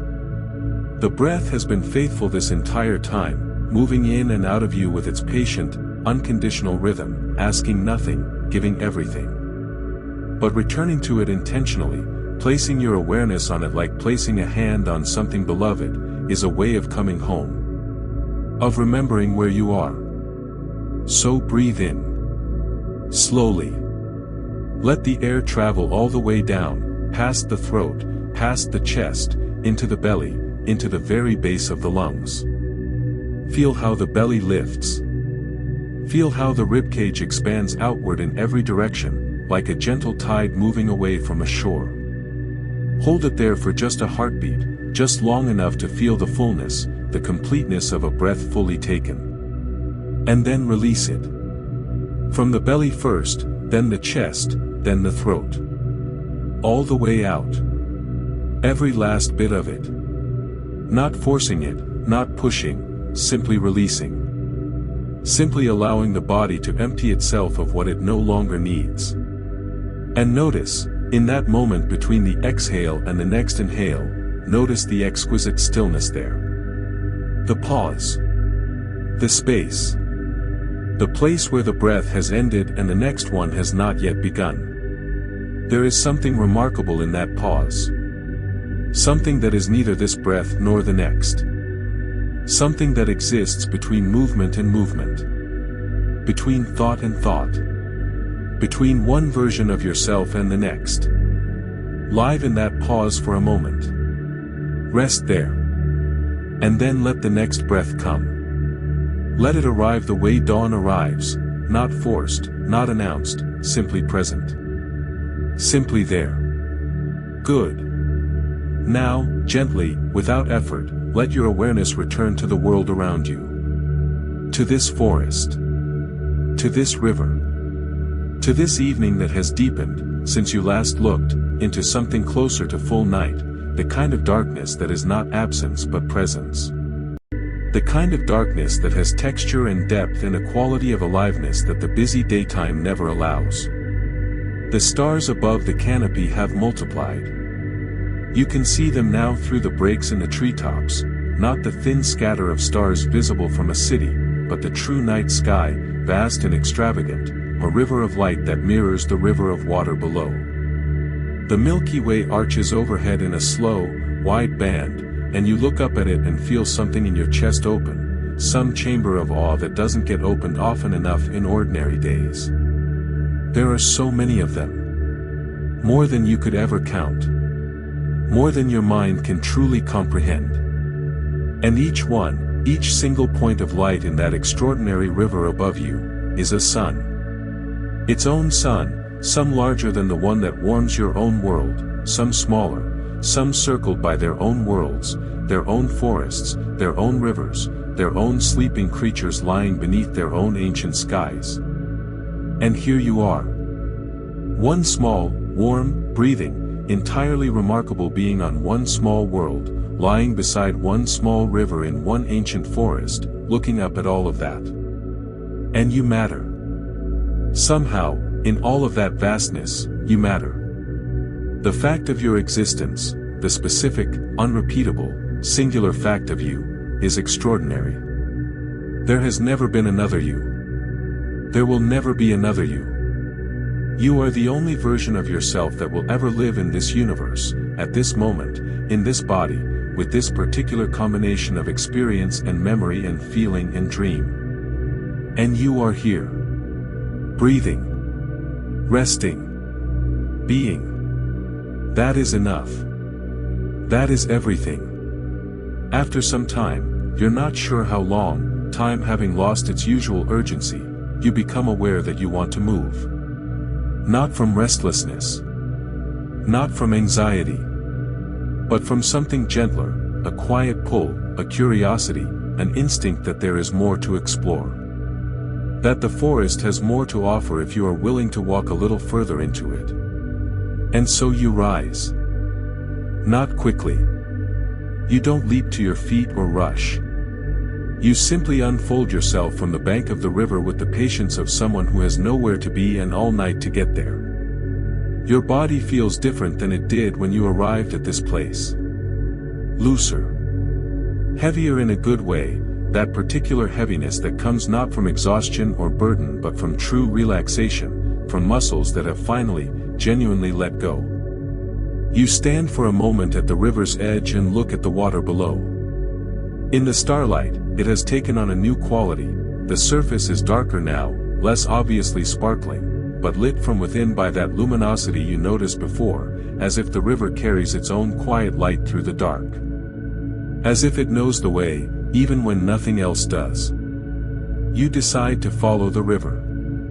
Not across it. Not away from it. But alongside it, upstream, into the deeper heart of the forest where the trees grow older and the night grows quieter and something waits that you don't yet have a name for, but that you can feel, a warmth at the edge of your awareness, a sense of arrival that has not yet arrived, a feeling of coming home to a place you didn't know was home until right now.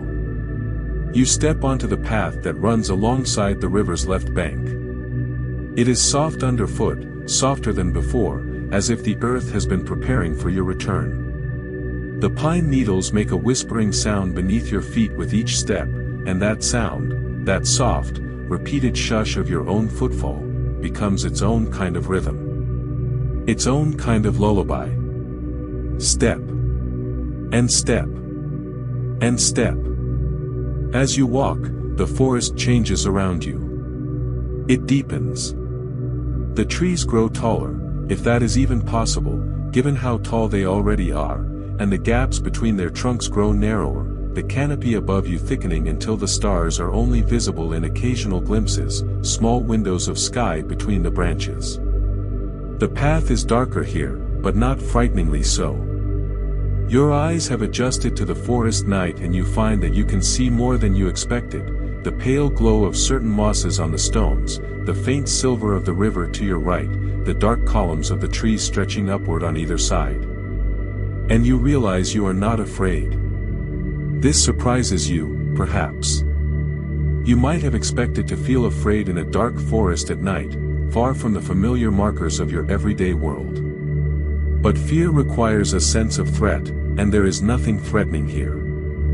Everything around you, the trees, the river, the moss-covered earth, the small and hidden creatures going about their nocturnal lives, everything is simply living. Simply being. Simply doing what it has always done, night after night, for longer than memory reaches. You are a guest in something ancient. And ancient things know how to hold their guests. The trees on either side of the path are no longer just trees. Each one has its own presence, its own quality of attention, as if each trunk contains something watching. Not watching you in a way that feels observed or judged. Watching in the way that an elder watches. With patience. With recognition. With a kind of love that does not need to express itself in words because it exists in something older than words. You reach out as you walk and let your fingertips graze the bark of one of the redwoods. It is rough and soft at the same time, the outer layer firm and fibrous, but with a gift to it, a warmth, like touching something that is very much alive. And of course it is alive. It has been alive for hundreds of years. It was alive when the world was quieter, when the skies were darker, when the rivers ran fuller. It was alive through storms and droughts and the long, slow turning of the seasons. It has survived things it has no language for, and it is still here. Still rooted. Still reaching. Still alive. And as your fingers rest against its bark, you feel something pass between you, something that doesn't have a name in any language, but that the body understands completely. A steadiness. A transmission of rootedness. A reminder that you, too, have survived things. That you, too, are still here. Still rooted. Still reaching. Despite everything. You breathe it in. You let it settle. And you walk on. The river is speaking differently now. When you first arrived at it, the sound was light and musical, a high, clear, cheerful sound, the sound of water in its confident, bright phases. But here, further upstream, where the riverbed is deeper and the stones are larger and more irregular, the water has a lower voice. A more resonant one. Almost like a chorus of voices rather than a single one, the water splitting and recombining around boulders, creating overlapping sounds that weave together into something complex and beautiful and deeply, deeply relaxing. You slow your pace to listen. There is no rhythm to it that you can predict or follow exactly, and that is part of what makes it so effective. It is complex enough that the analytical mind, the part of you that wants to organize and categorize and understand, simply cannot find a foothold. Cannot lock onto a pattern. And so, quietly, without drama, it gives up. It stops trying. It lets the sound simply be sound. And in the absence of analysis, in the space where understanding used to stand, something softer moves in. Ease. Pure, uncomplicated ease. Let the sound of the water do this for you now. If thoughts are still present, circling, narrating, processing, let the river's voice gradually wash them away. Not violently, not by force. The way rain gradually softens the outline of a chalk drawing on a pavement. Gently. Persistently. Until the lines are less sharp. Until the image dissolves back into the water that the chalk was always waiting to become. Your thoughts are dissolving now. Into the river's voice. Into the dark. Into the deep, extraordinary quiet of this ancient forest at the center of the night. You round a bend in the path and stop. Before you, the forest opens into a small clearing, not large, perhaps 30 feet across, roughly circular, as if the trees themselves have stepped back to create it. And in the center of the clearing, there is something you did not expect. A pool. Not a dramatic feature, nothing spectacular or grand. Simply a natural pool where the river widens and deepens, where the current slows almost to stillness, where the water becomes so clear and so dark and so perfectly still that it has become a mirror. A perfect, flawless mirror reflecting the entire sky above it, so that as you stand at the edge of this pool and look down into it, you see not the riverbed below, but the stars. Stars in the water. The Milky Way, arching below as it arches above. The whole of the night sky, doubled, held in this small, quiet pool in the middle of an ancient forest, as if the earth itself has opened a window into heaven and is looking upward with the same awe and the same gratitude that you are feeling right now. You stand at the edge of the pool and look into the stars below. And for a long, wordless moment, you are aware of something that you cannot explain but that you have always known. Something that lives beneath language, beneath thought, beneath even feeling. A knowing. You are not separate from this. From the stars or the water or the trees or the dark or the silence. You are not looking at the universe from outside it, you are the universe looking at itself. You are the point at which all of this vast, extraordinary, unimaginable creation becomes conscious of its own beauty. Becomes aware of itself. Becomes, for a moment, awake to the miracle of its own existence. You are how the universe wonders. You are how it rests. You are here. Slowly, so slowly it is almost imperceptible, you crouch down at the edge of the pool. Your reflection looks up at you from the star-filled water. You look at it for a moment. At the face that looks back. At the eyes that are tired and soft and holding something tender. At the person who has carried today and all the days before it, who is carrying them still, gently, without complaint, without drama. With love, if you will allow that word. You are carrying yourself with love. Even when you don't know it. Even when you feel far from it. Even on the days when you feel like you are barely holding together. The very act of being here, of coming to this quiet place, of seeking rest, of allowing yourself to stop, is an act of love toward yourself.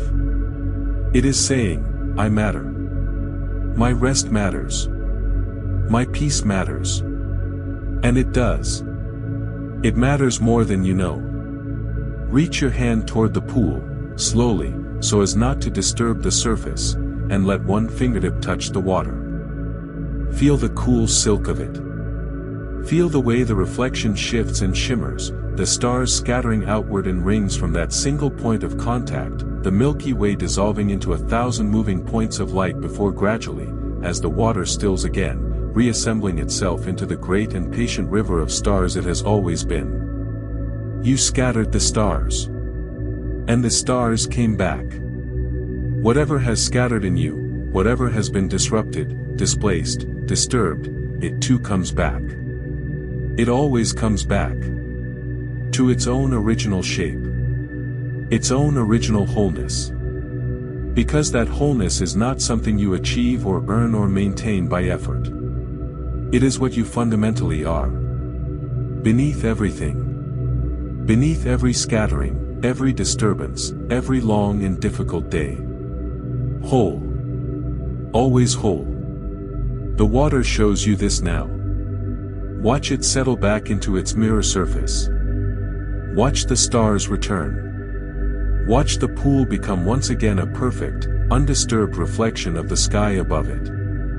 And know that this is you. This is the truth of you, always settling, always returning, always reflecting something larger than the disturbances that cross your surface.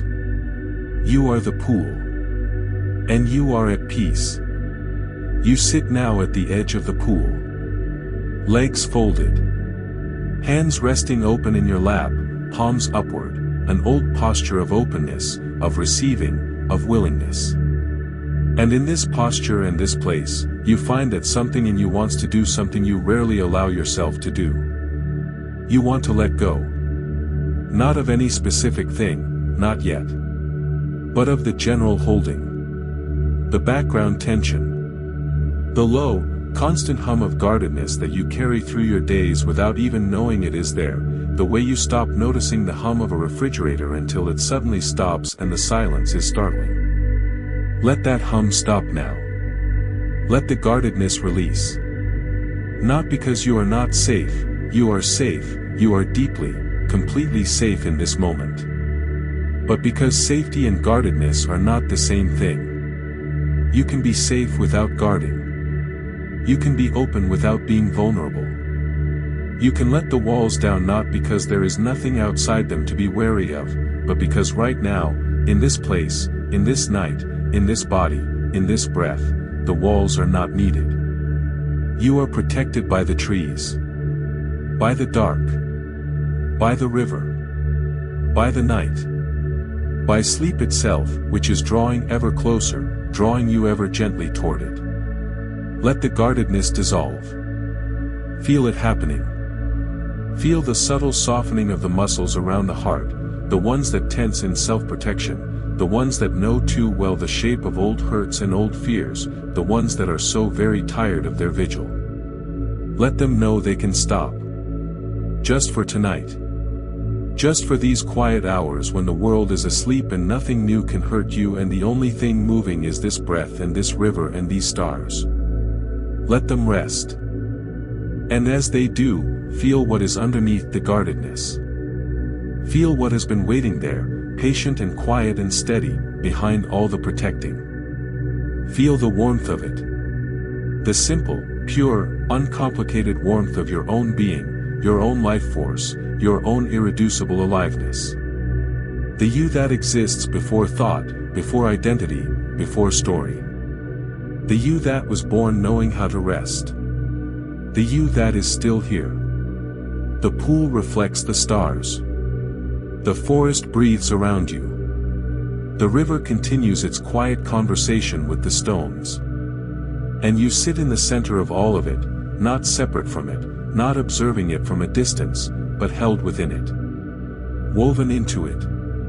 Part of the pattern. A thought comes. You notice it, the way you have been practicing noticing, with the neutrality of someone watching the river flow. You see the thought arrive on the surface of your awareness. You see it drift. You see it catch the faint light of the stars and shimmer briefly. And then you watch it dissolve into the water, the way your fingertip dissolved the reflection earlier. Gone. Without effort. Without struggle. Another thought. You notice it too. You watch it come. You watch it go. And the space between the thoughts is growing. It is growing the way dawn grows, imperceptibly, and then all at once. The space between each thought is becoming a moment. Then several moments. Then a stretch of pure, open, wordless quiet in which there is only the breath and the river and the stars and the steady, faithful beating of your heart. In this quiet, allow yourself to feel the following. Not to think it. Not to analyze it. Simply to feel it, the way you feel warmth or coolness or the texture of the earth beneath you. Simply receive these truths into the body, the way the pool receives the stars. You are enough. Exactly as you are. Exactly as you arrived tonight, tired, perhaps. Uncertain, perhaps. Carrying what you carry. Feeling what you feel. In all of it, through all of it, underneath all of it, you are enough. You have always been enough. The measuring and the comparing and the constant assessment of whether you are doing enough, being enough, becoming enough, let all of that rest beside the river tonight. Let the current take it. It was never the whole truth of you anyway. The whole truth of you is here. In this breath. In this body. In this quiet. You are enough. You are loved. Even when it doesn't feel like it. Even when the people around you are struggling to show it. Even when the circumstances of your life look nothing like what love is supposed to look like. Underneath all of that, woven into the very fact of your existence, there is something that can only be called love. Something that put breath in your lungs and light in your eyes and the capacity for wonder in your chest. Something that made this world full of rivers and ancient trees and star-filled skies and cool, clear water and the smell of pine at night and the sound of a forest settling into sleep. Something made all of this. And it made you to be in it. To notice it. To be moved by it. That is love. You are loved. Let it in. Not with effort, you cannot effort your way into receiving love. Simply relax the part of you that resists it. Simply soften the armor around the heart, just a degree, just enough to let this knowing settle there. You are loved. You have always been loved.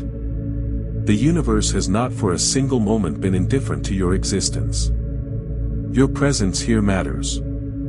Your breathing matters. Your rest matters. You are loved. You are held. By this earth. By this night.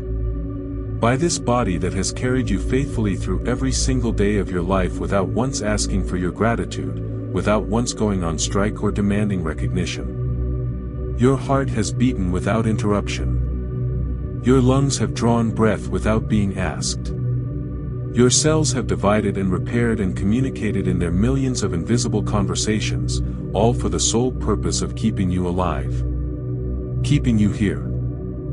Feel the ground beneath you, even though you are in this forest, in this visualization, feel the actual ground beneath your physical body right now.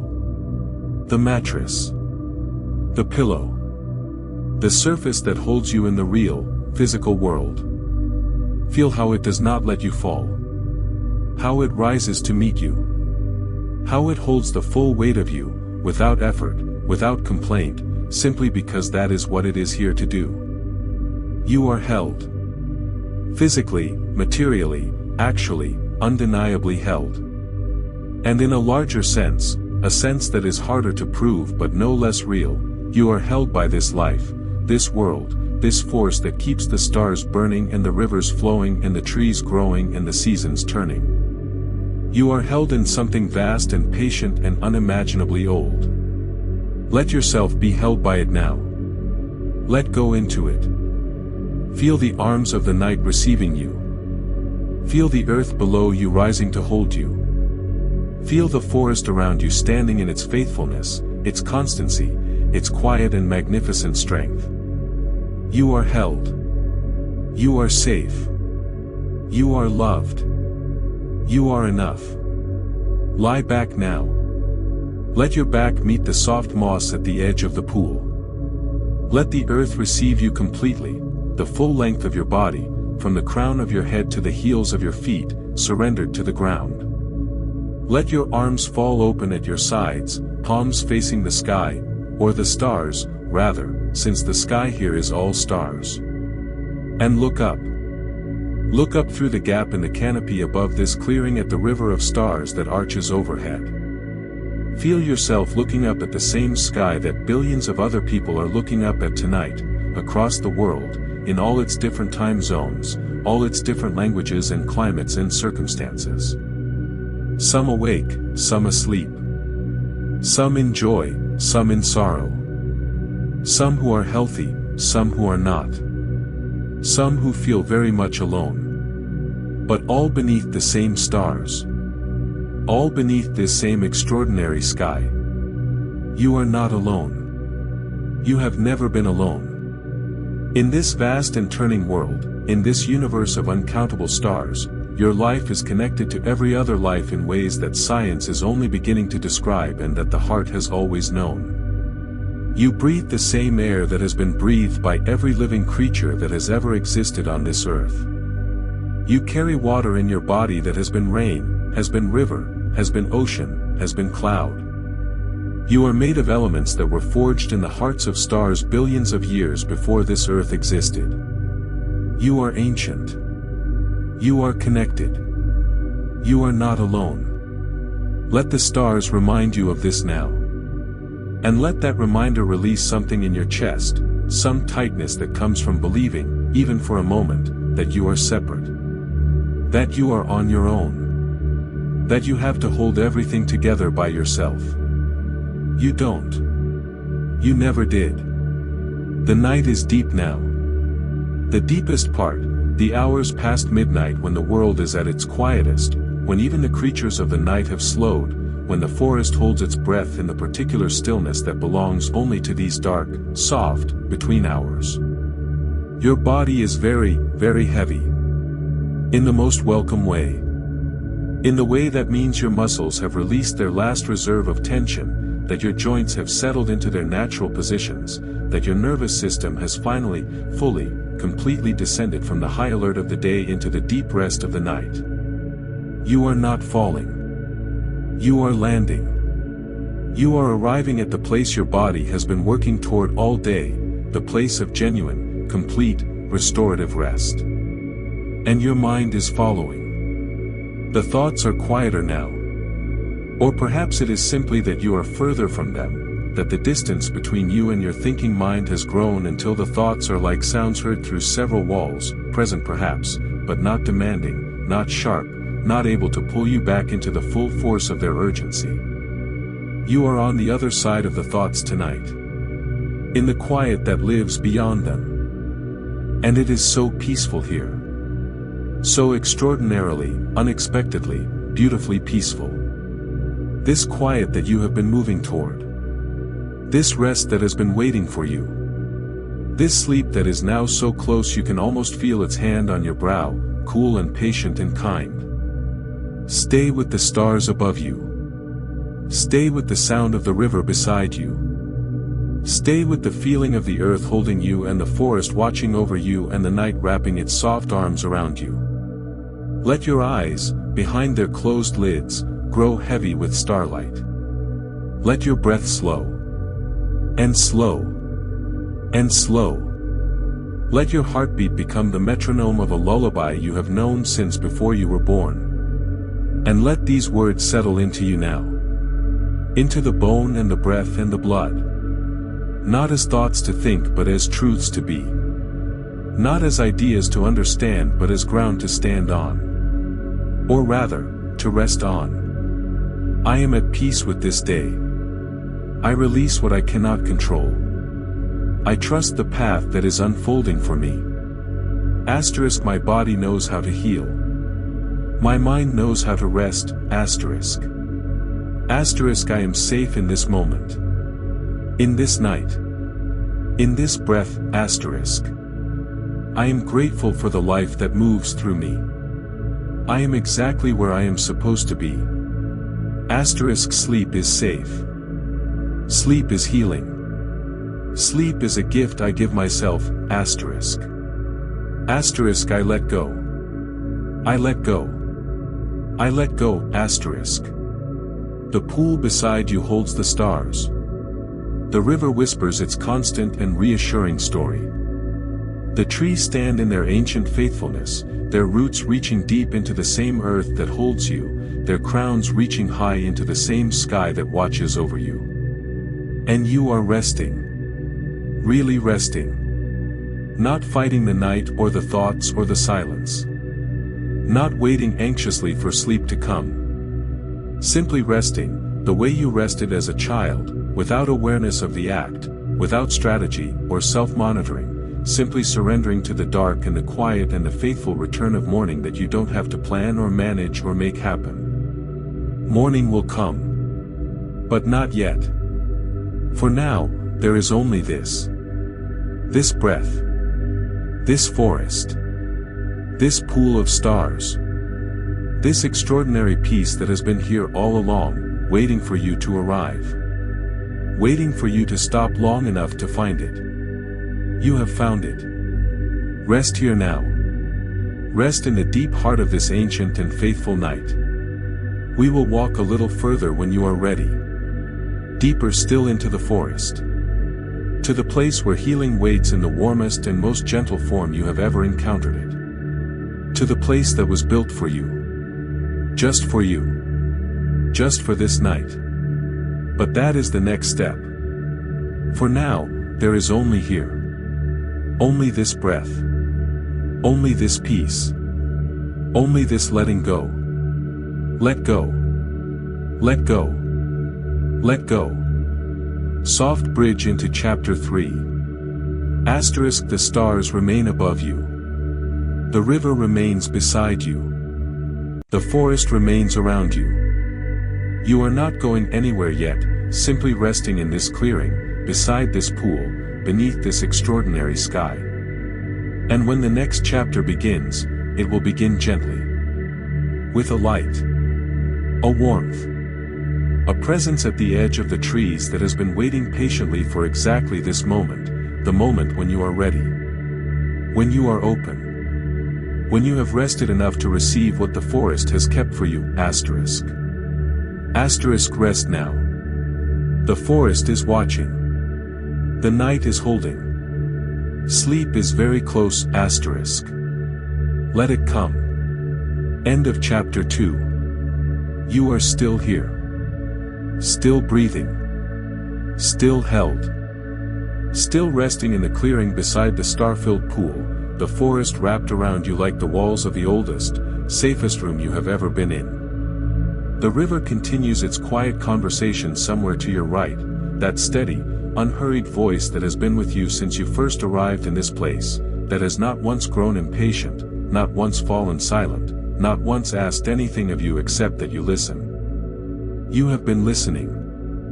And in the listening, something has shifted. Something quiet and profound and not entirely nameable, the way the air shifts before rain, the way the light shifts in the moments just before dawn. You cannot point to exactly what is different. You only know that you are softer than you were. That the edges of things, the edges of your thoughts, of your worries, of your sense of yourself as someone who must always be managing something, those edges have become less defined. Less sharp. More like the edges of a dream. That is not an accident. You are in the threshold place now. The place that exists between waking and sleeping, between knowing and simply being, between the self that moves through the world with all its history and strategy and self-protection, and the self that existed before all of that. The original self. The one that was born open. The one that has never stopped being open, underneath everything that has been layered on top of it by years of living. You are close to that self now. You can feel it. And the forest knows. Begin again, as we always begin, with the breath. Let the breath come in slowly, not as an effort, not as a technique, but as an invitation. Invite the air in. Let it enter through the nose and travel downward, through the warmth of the throat, through the opening of the chest, all the way into the deepest part of the lungs where breath rarely reaches during the busy urgency of the day. Let it fill you from the bottom up. Let the belly rise first. Then the ribcage. Then, last and lightest, the upper chest. Hold it there. At the very top. At the crest of this breath, this wave. Hold it for just a moment that feels suspended, that feels like standing on the highest point of something before the descent. And then let it go. All of it. From the top of the chest first, then the ribcage, then the belly, long and slow and complete. Let the body empty itself with the patience of someone who has all the time in the world, because tonight, you do. You have all the time in the world.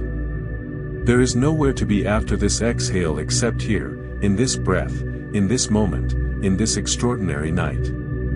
And in the silence after the exhale, before the next breath arrives, feel the absolute stillness of it. The perfect, complete stillness of a body that has temporarily released everything. Breath. Thought. Effort. Holding. Everything. Rest in that stillness for as long as feels natural. And then, without hurry, let the next breath arrive on its own. Let the body decide when it wants to breathe again. Trust it. It knows.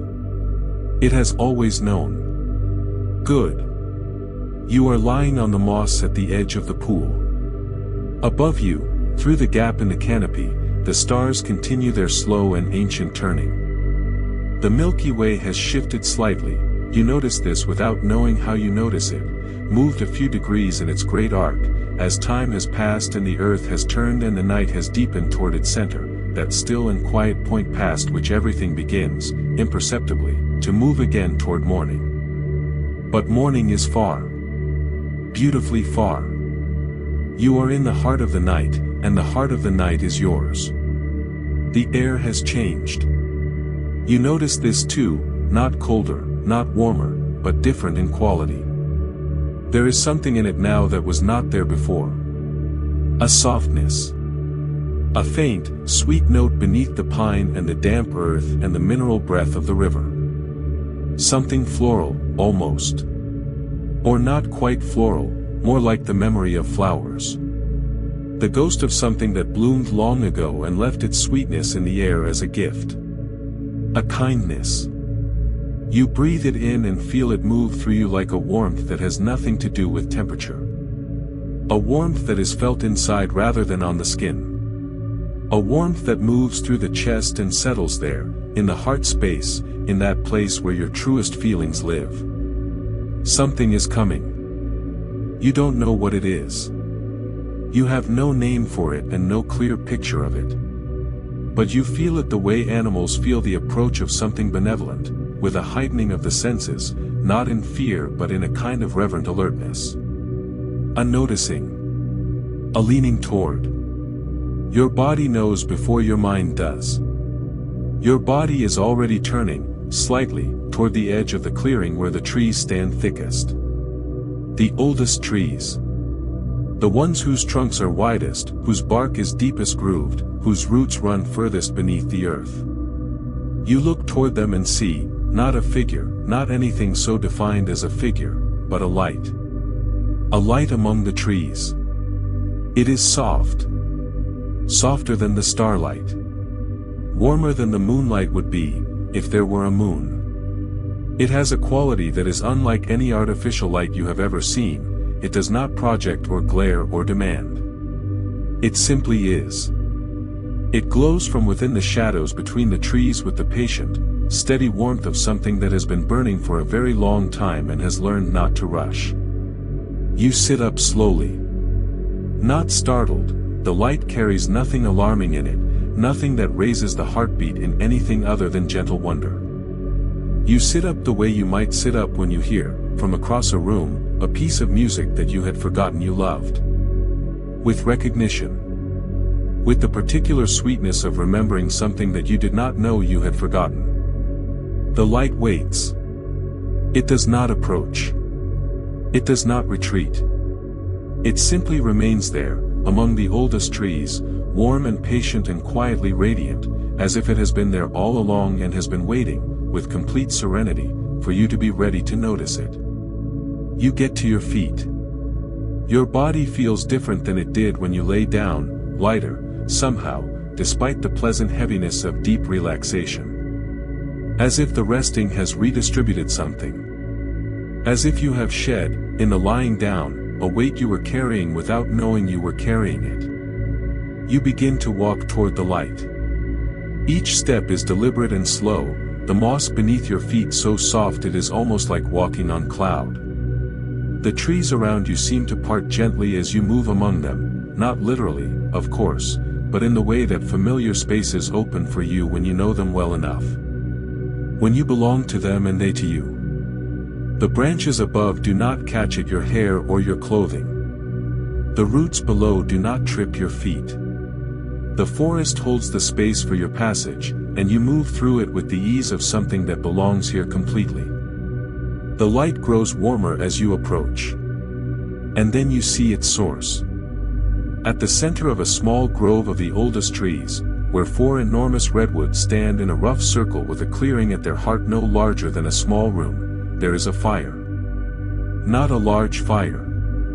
A modest, perfect fire, a gathering of flame above a nest of glowing coals, contained in a natural hollow in the earth, as if this hollow was formed precisely for this purpose.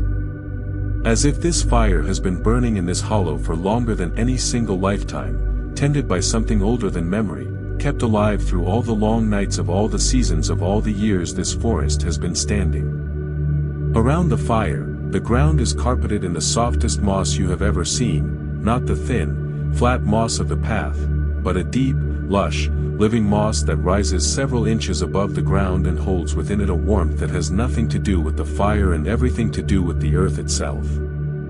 The earth here is alive in a way that feels more concentrated, more intentional, more deliberately generous than anywhere you have walked tonight. The fire crackles softly.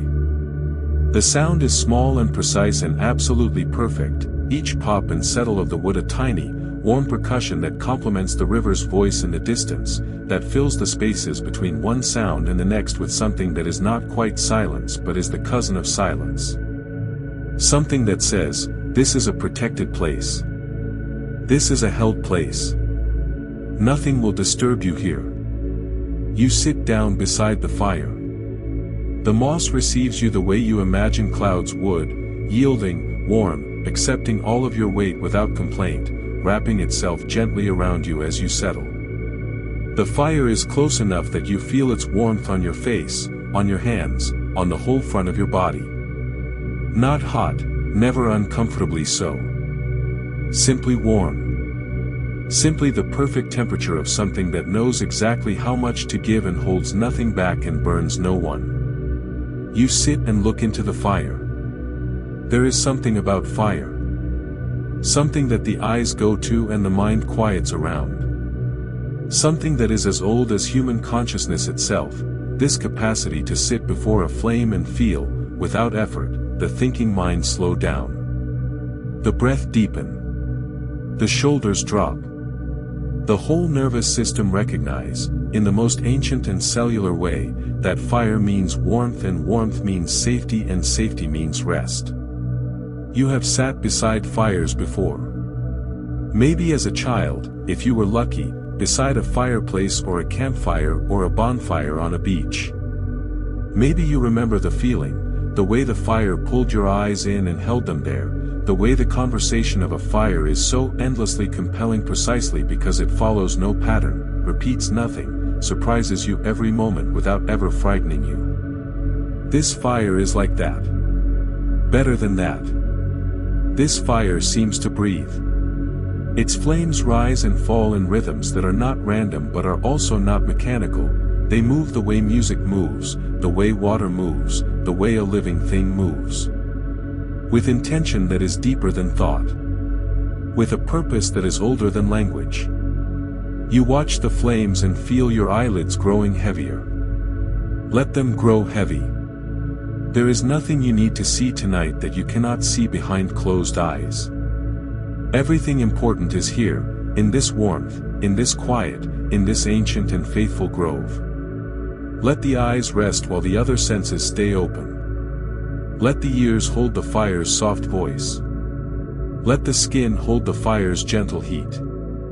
Let the nose take in the sweet, clean smell of burning wood and warm earth and night air and something floral that is still present, still drifting through the clearing like a benediction. You don't need to see to be here.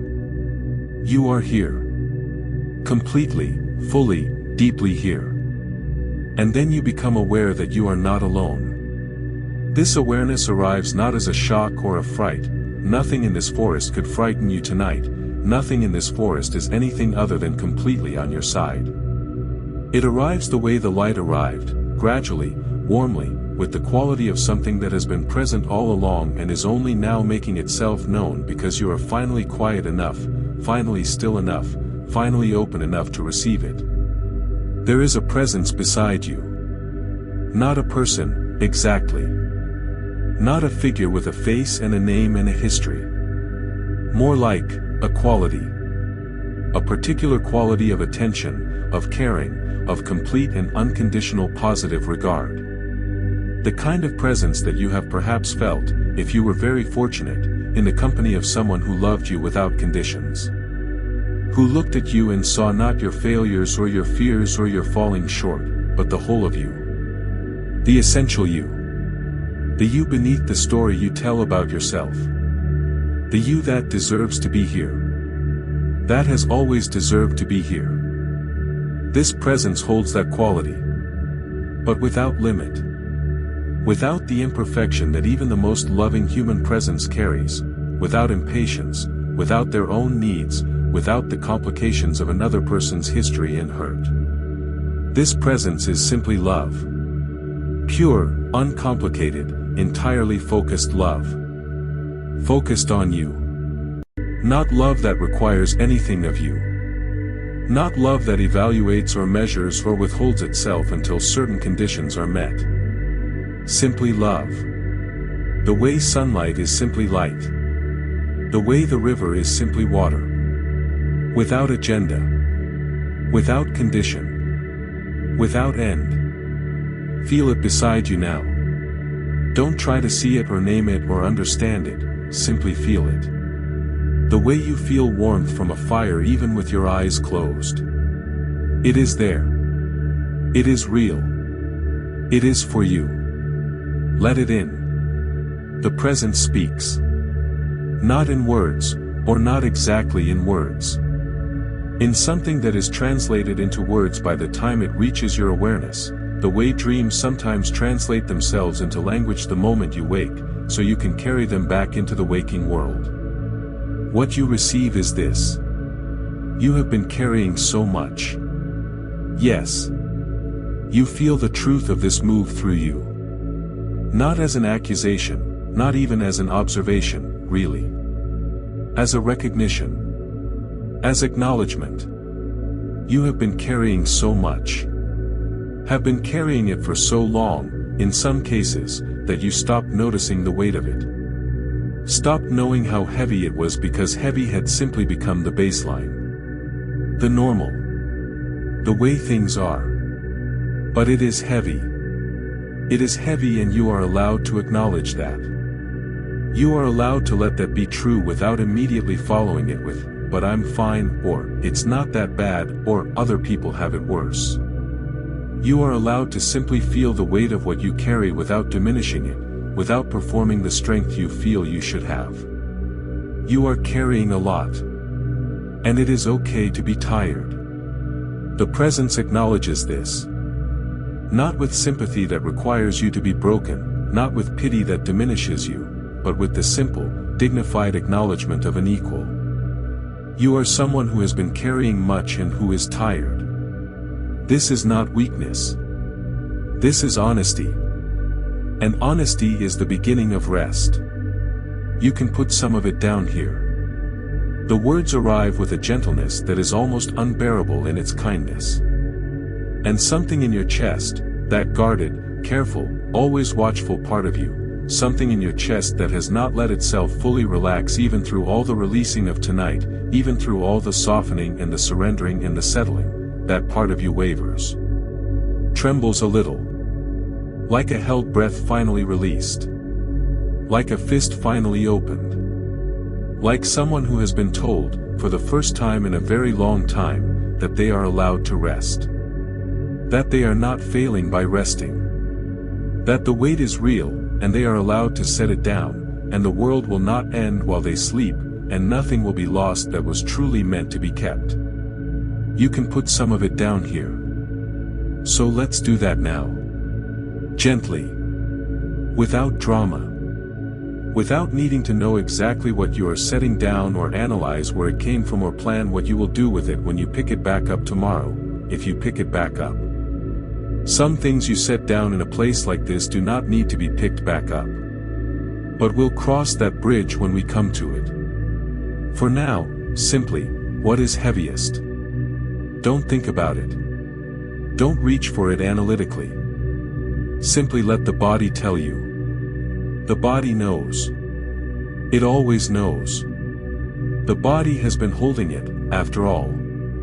The body is the one that has been bracing against it, tensing around it, carrying it in the shoulders and the jaw and the chest and the stomach and all the places where unfelt feelings and unprocessed weight accumulate. Let the body point to it. Whatever rises first. Whatever comes without invitation. Whatever has been sitting the most heavily without permission. Maybe it is grief. A loss, recent or old, big or small, the loss of a person or a version of yourself or a dream you held for a long time that did not come to pass the way you had hoped. Grief is heavy. Grief is among the heaviest things a human being carries. And it is so often carried alone, in silence, because the world does not always make space for grief beyond a certain point, and so we learn to carry it quietly, to integrate it into the background noise of daily life, to function around it. If it is grief, breathe it forward now. Breathe it up from wherever it lives in the body. Let it move. You do not have to dissolve it or heal it or be finished with it. Simply let it move, the way blocked water moves when the obstruction is gently cleared. Let it flow up and out on the exhale. And let the fire receive it.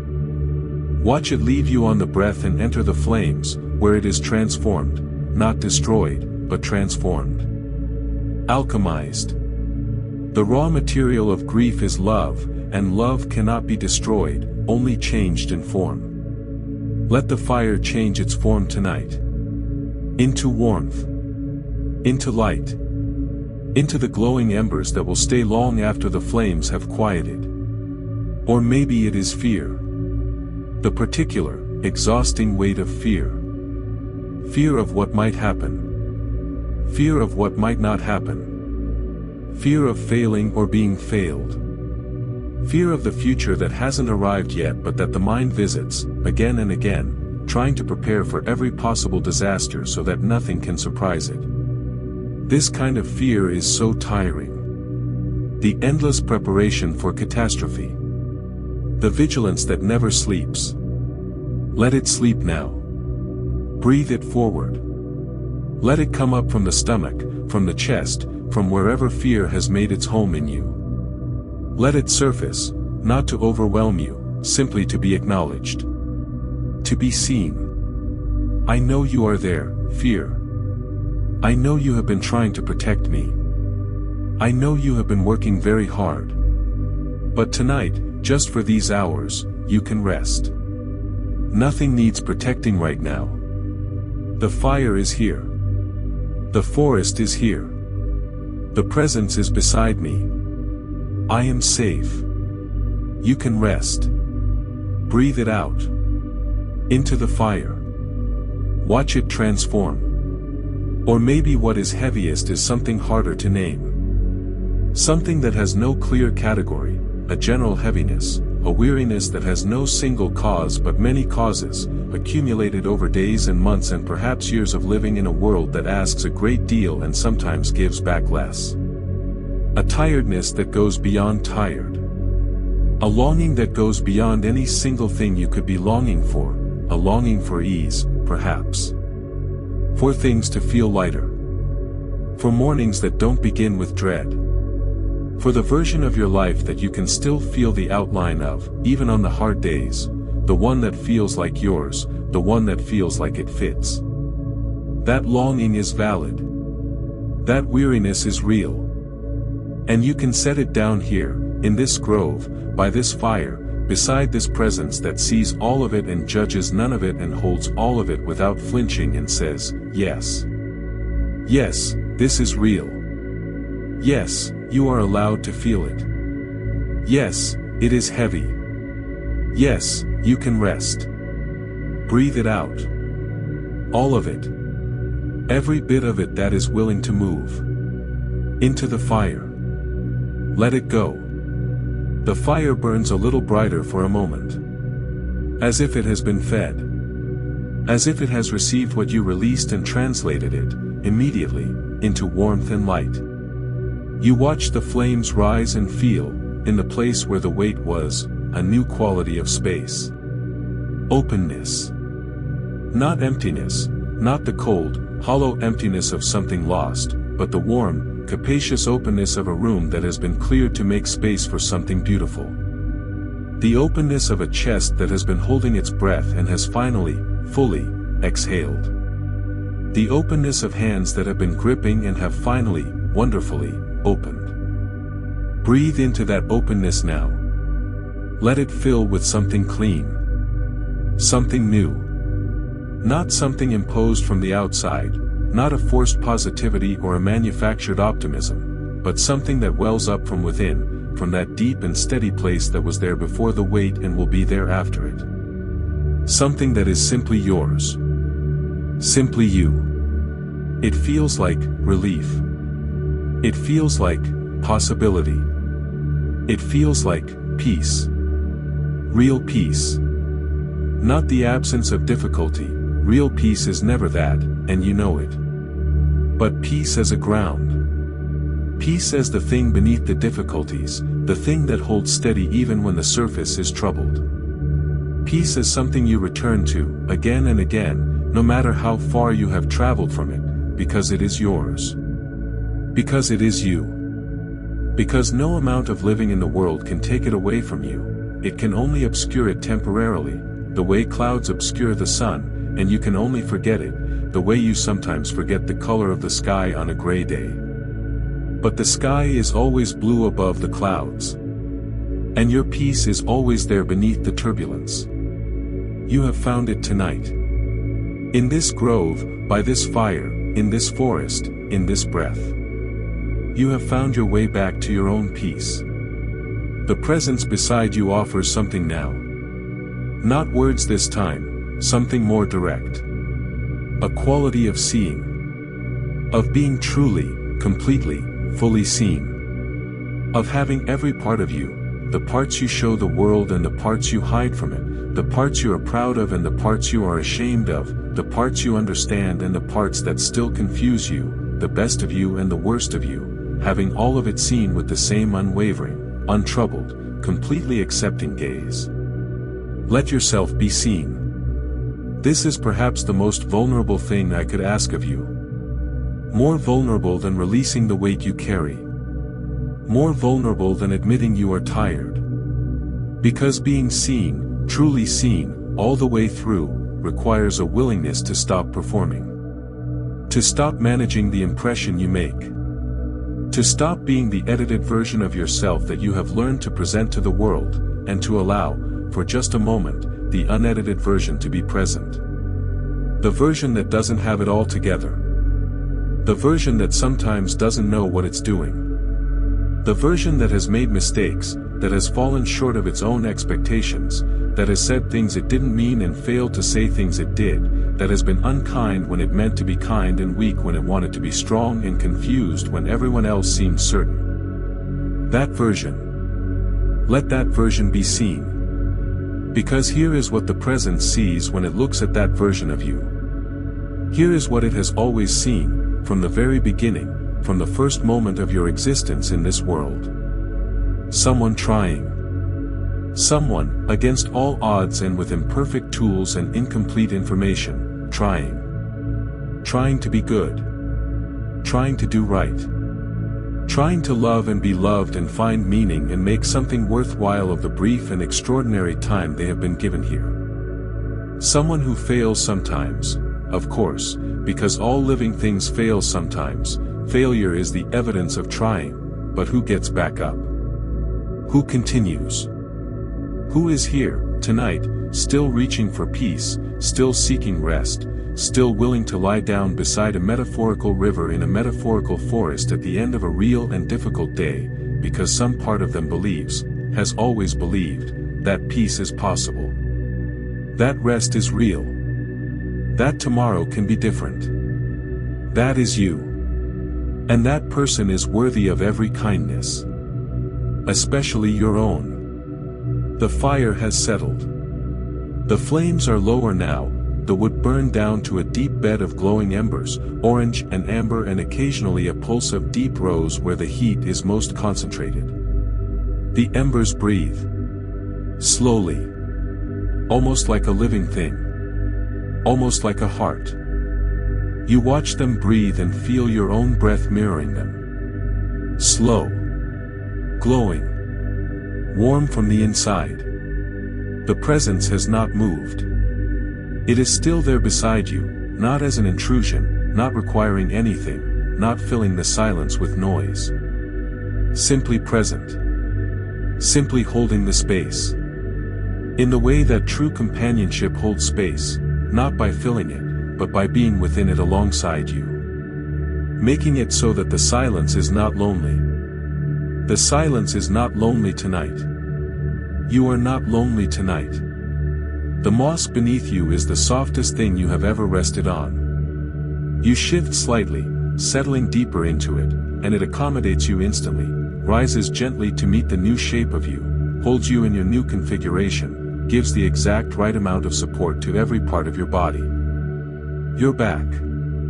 Your hips. Your shoulders. Your head, which tips back very slightly and finds the moss already there to receive it. Your body is very heavy now. Your mind is very quiet. The thoughts, if there are any remaining, are like the last fireflies of the evening. Occasional. Dim, drifting without urgency through the dark. Beautiful, even, in their smallness. Their infrequency. Each one appearing and then fading before you can quite focus on it, and the space between them filled with something so rich and so warm and so deeply restful that you find yourself hoping the thoughts thin out even further. All the way to nothing. All the way to sleep. Let the affirmations come now. Not from outside you, from within. From the space that has opened in the releasing. From the ground of peace you have found by this fire. Let them come up through the body the way warmth comes up from the earth on a summer night, not dramatic, not effortful, simply present. Simply true. Breathe them in with each slow inhale. Let them settle with each long exhale. Not performing them. Not even really thinking them. Simply allowing them to be true of you, the way your heartbeat is true of you. The way your breath is true of you. Without effort. Without ceasing. I am worthy of rest. Feel that. Don't just think it, feel it. In the body, in the chest, in the long muscles of the back, in the hands lying open and empty and at peace. You are worthy of rest. Not because you have earned it today. Not because you did everything right or worked hard enough or were good enough. But because you are alive. Because you are a living being in a world that makes enormous demands of living beings, and rest is not a reward for the deserving. Rest is a right. Rest is a need. Rest is as fundamental to your existence as air and water. You are worthy of rest. I release today completely. Today is done. It cannot be changed and it does not need to be relived. Every moment of it, the good and the difficult, the clear and the confusing, the proud and the regretted, every moment belongs now to the past, which is the only place any moment ever belongs once it has passed. You did what you did. You were what you were. And now the day is finished, and you are finished with it, and you release it completely into the care of the night, which knows what to do with finished days. Today is done. You are free of it. I trust myself. This one is important. This one matters perhaps more than the others. Because so much of what keeps us awake, so much of what drives the circling thoughts and the late-night replaying and the anxious forward-casting, is a fundamental distrust of ourselves. A fear that we will make the wrong choice. That we already made the wrong choice. That we don't know enough, aren't wise enough, can't be trusted to navigate what's coming. But look at the evidence. Look at every difficult thing you have navigated. Every impossible seeming moment that you came through. Every version of yourself that felt hopelessly stuck and then, somehow, through some combination of wisdom and stubbornness and grace and luck, found a way forward. That was you. That was your own knowing, your own capacity, your own essential and trustworthy self finding the path. You have always found the path. You will find it again. I trust myself. My body is healing as I rest. Even now. Especially now.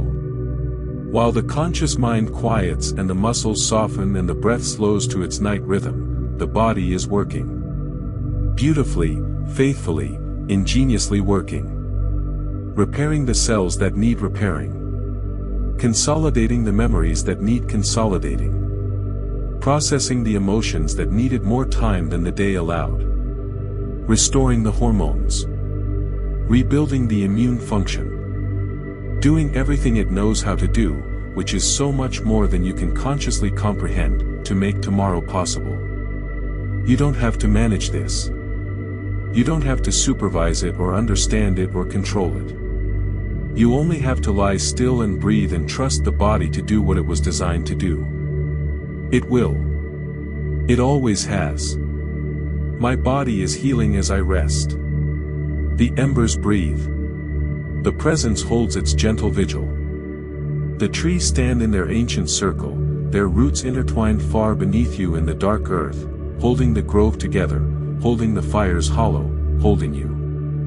The river's voice has become, by now, so familiar that you may have stopped hearing it as a separate sound. It may have become part of the background of this place, part of what this place feels like rather than a distinct sound within it. The way your own heartbeat is always present but rarely noticed.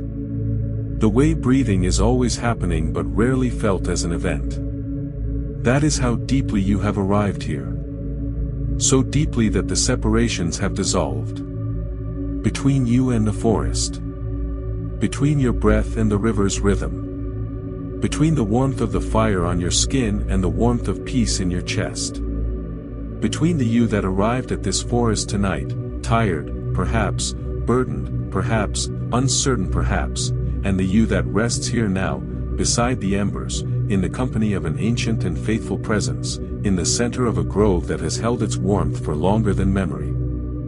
The separations have dissolved. There is only this.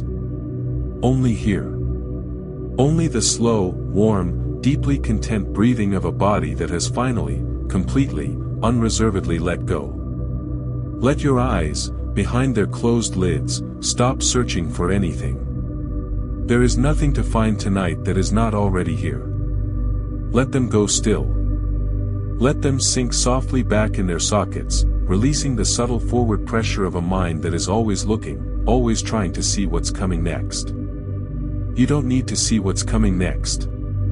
What's coming next is sleep. And after sleep, morning. And after morning, a day that you cannot yet see but that will unfold exactly as it needs to, with you in it, bringing exactly what you need to bring. But that is tomorrow.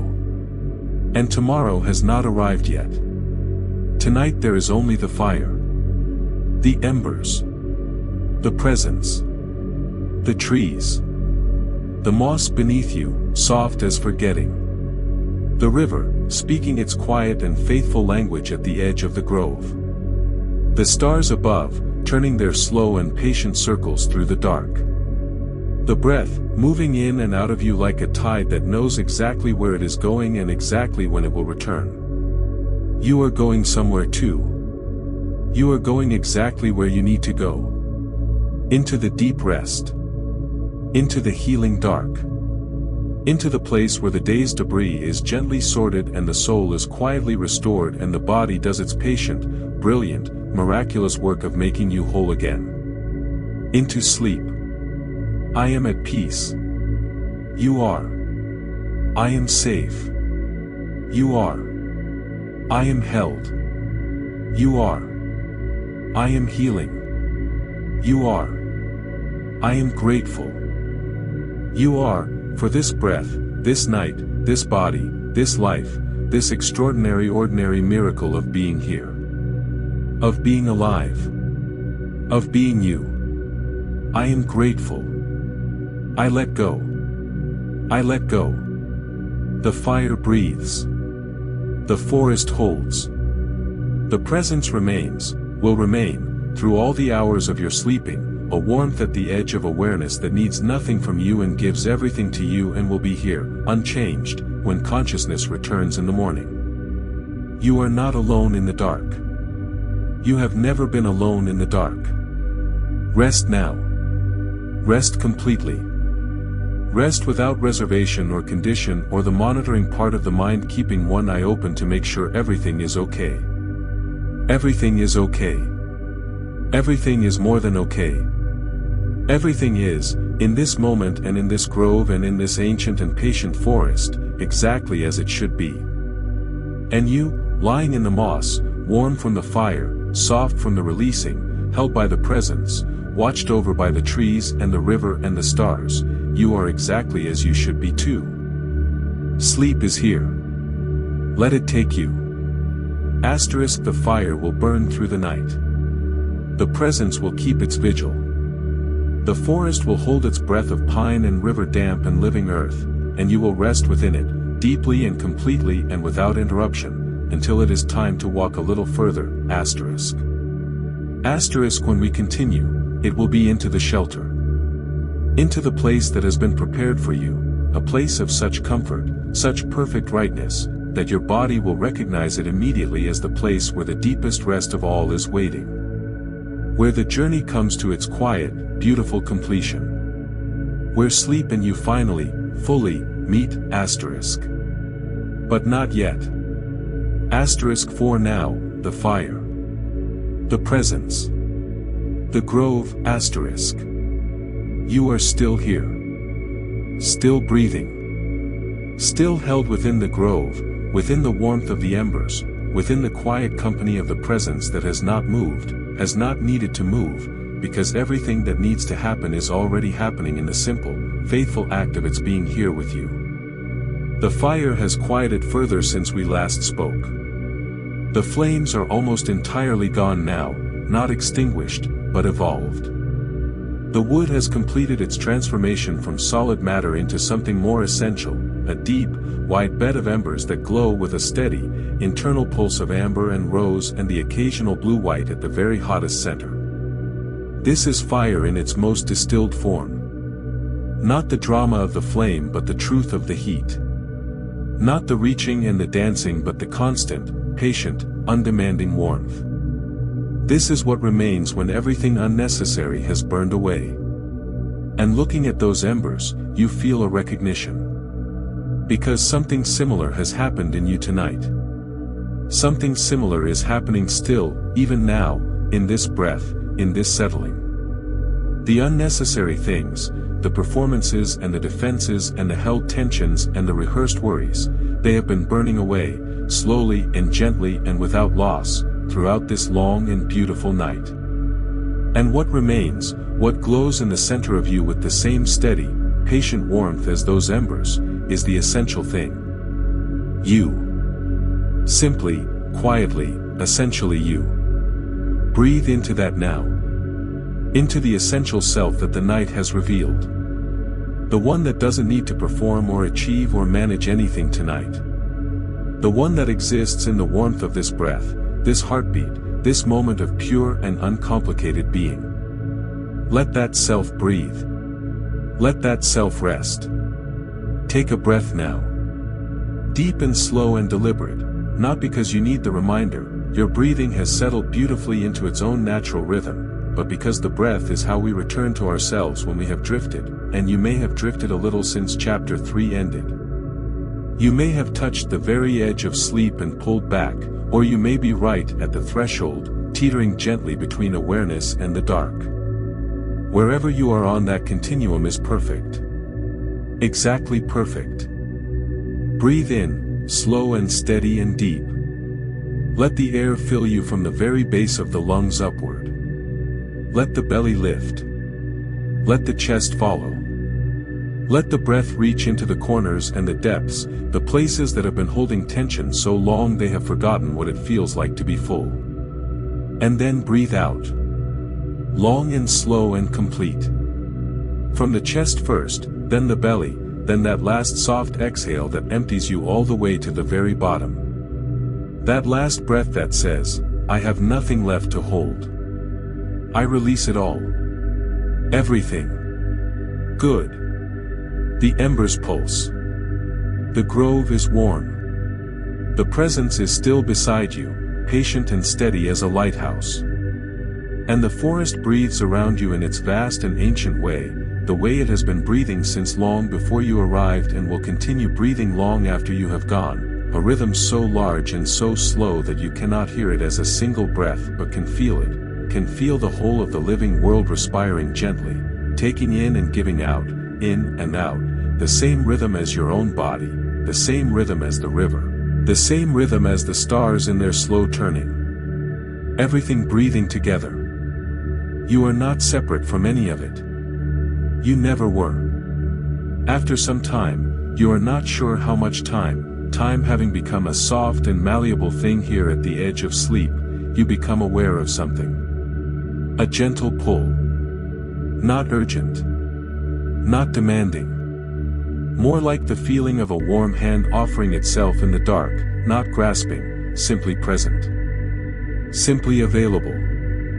Simply saying, when you are ready, I am here. The forest is offering you something. You feel it before you understand it, a sense of direction, a sense of drawing, a warmth that seems to intensify slightly in a particular direction beyond the grove. Not away from the presence, not away from the fire, through them, past them, deeper into the forest, into a part of it you have not yet explored. A part that has been waiting, with the particular patience of something that has been prepared with care, for exactly the moment when you would be ready to receive it. You are ready now. You sit up slowly from the moss. Your body moves with a beautiful, strange ease, the ease of a body that has given up all pretense of readiness, all habitual tension, all the low-level bracing that is so constant in waking life you mistake it for the natural state. You are not braced. You are open. You rise with the slow grace of something that has shed its weight and found, beneath the weight, a lightness it had forgotten was there.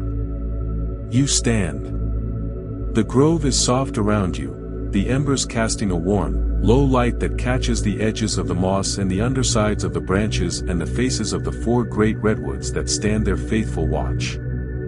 You look at each of them in turn. These 4 ancient witnesses.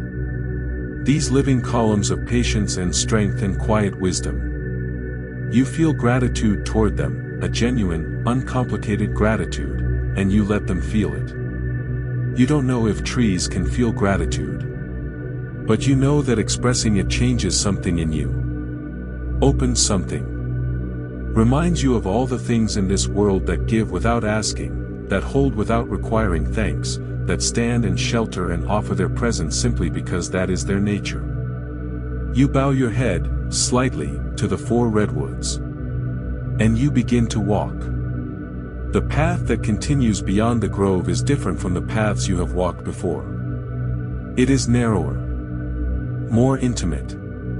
The trees on either side are closer, their canopy meeting above you to form a tunnel of branches through which the stars appear only in occasional glimpses, brief, bright windows of sky that open and close as you walk beneath them, like eyes opening and closing in a face that is mostly turned away.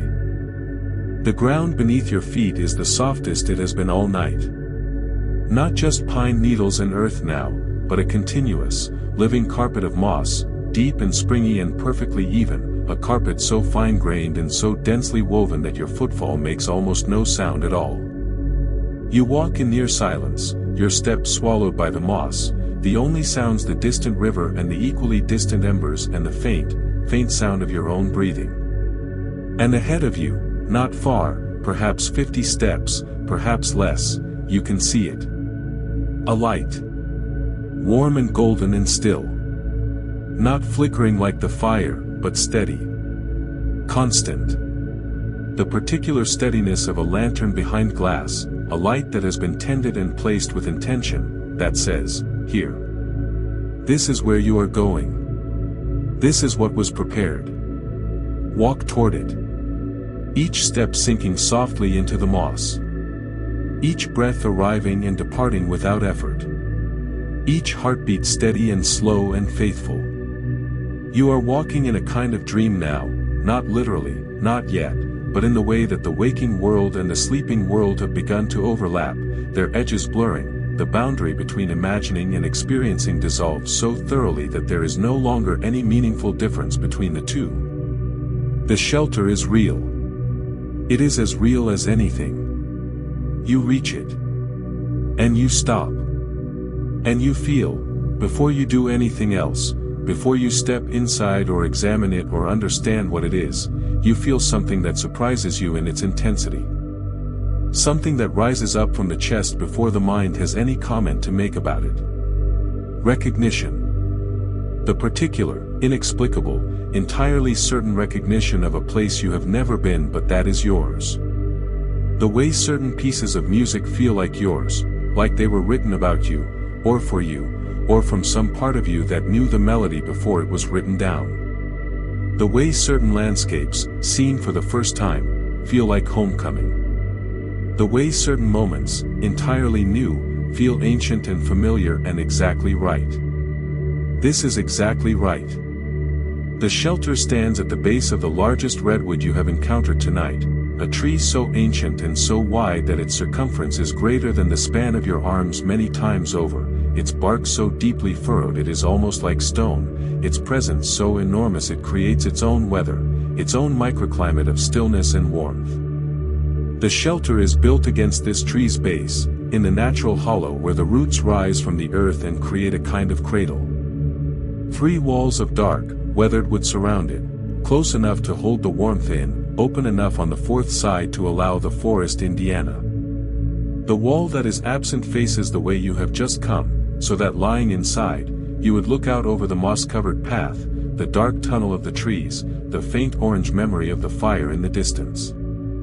You would see the whole of the journey you have made. And know that it has brought you exactly here. The roof of the shelter is low and close, not oppressive, but intimate. The way the ceiling of a tent feels intimate when you are inside it on a quiet night, when the enclosure is not confinement but cocoon. The wood above you is old and smooth and slightly fragrant, cedar, perhaps, or something older that doesn't have a name you know. It smells of decades. Of all the nights it has sheltered. Of patience. And inside, someone, something, has prepared this place for you. You step through the open 4th wall, into the shelter. The lantern sits on a small natural shelf of wood in the far corner, its flame steady and golden, casting the interior in warm amber light that has no sharp edges, no shadows that alarm, only the soft, continuous glow of something that has been burning at exactly this temperature for exactly this long so that it would be exactly right when you arrived. The floor of the shelter is the root ridge of the great redwood, worn smooth by time, covered in a layer of the same deep moss that lines the path. And on top of the moss, someone has made a bed. It is the most beautiful bed you have ever seen. Not beautiful in a complicated way. Not luxurious in the way that requires expense or artifice. Beautiful in the way that a thing is beautiful when it is exactly what it is supposed to be.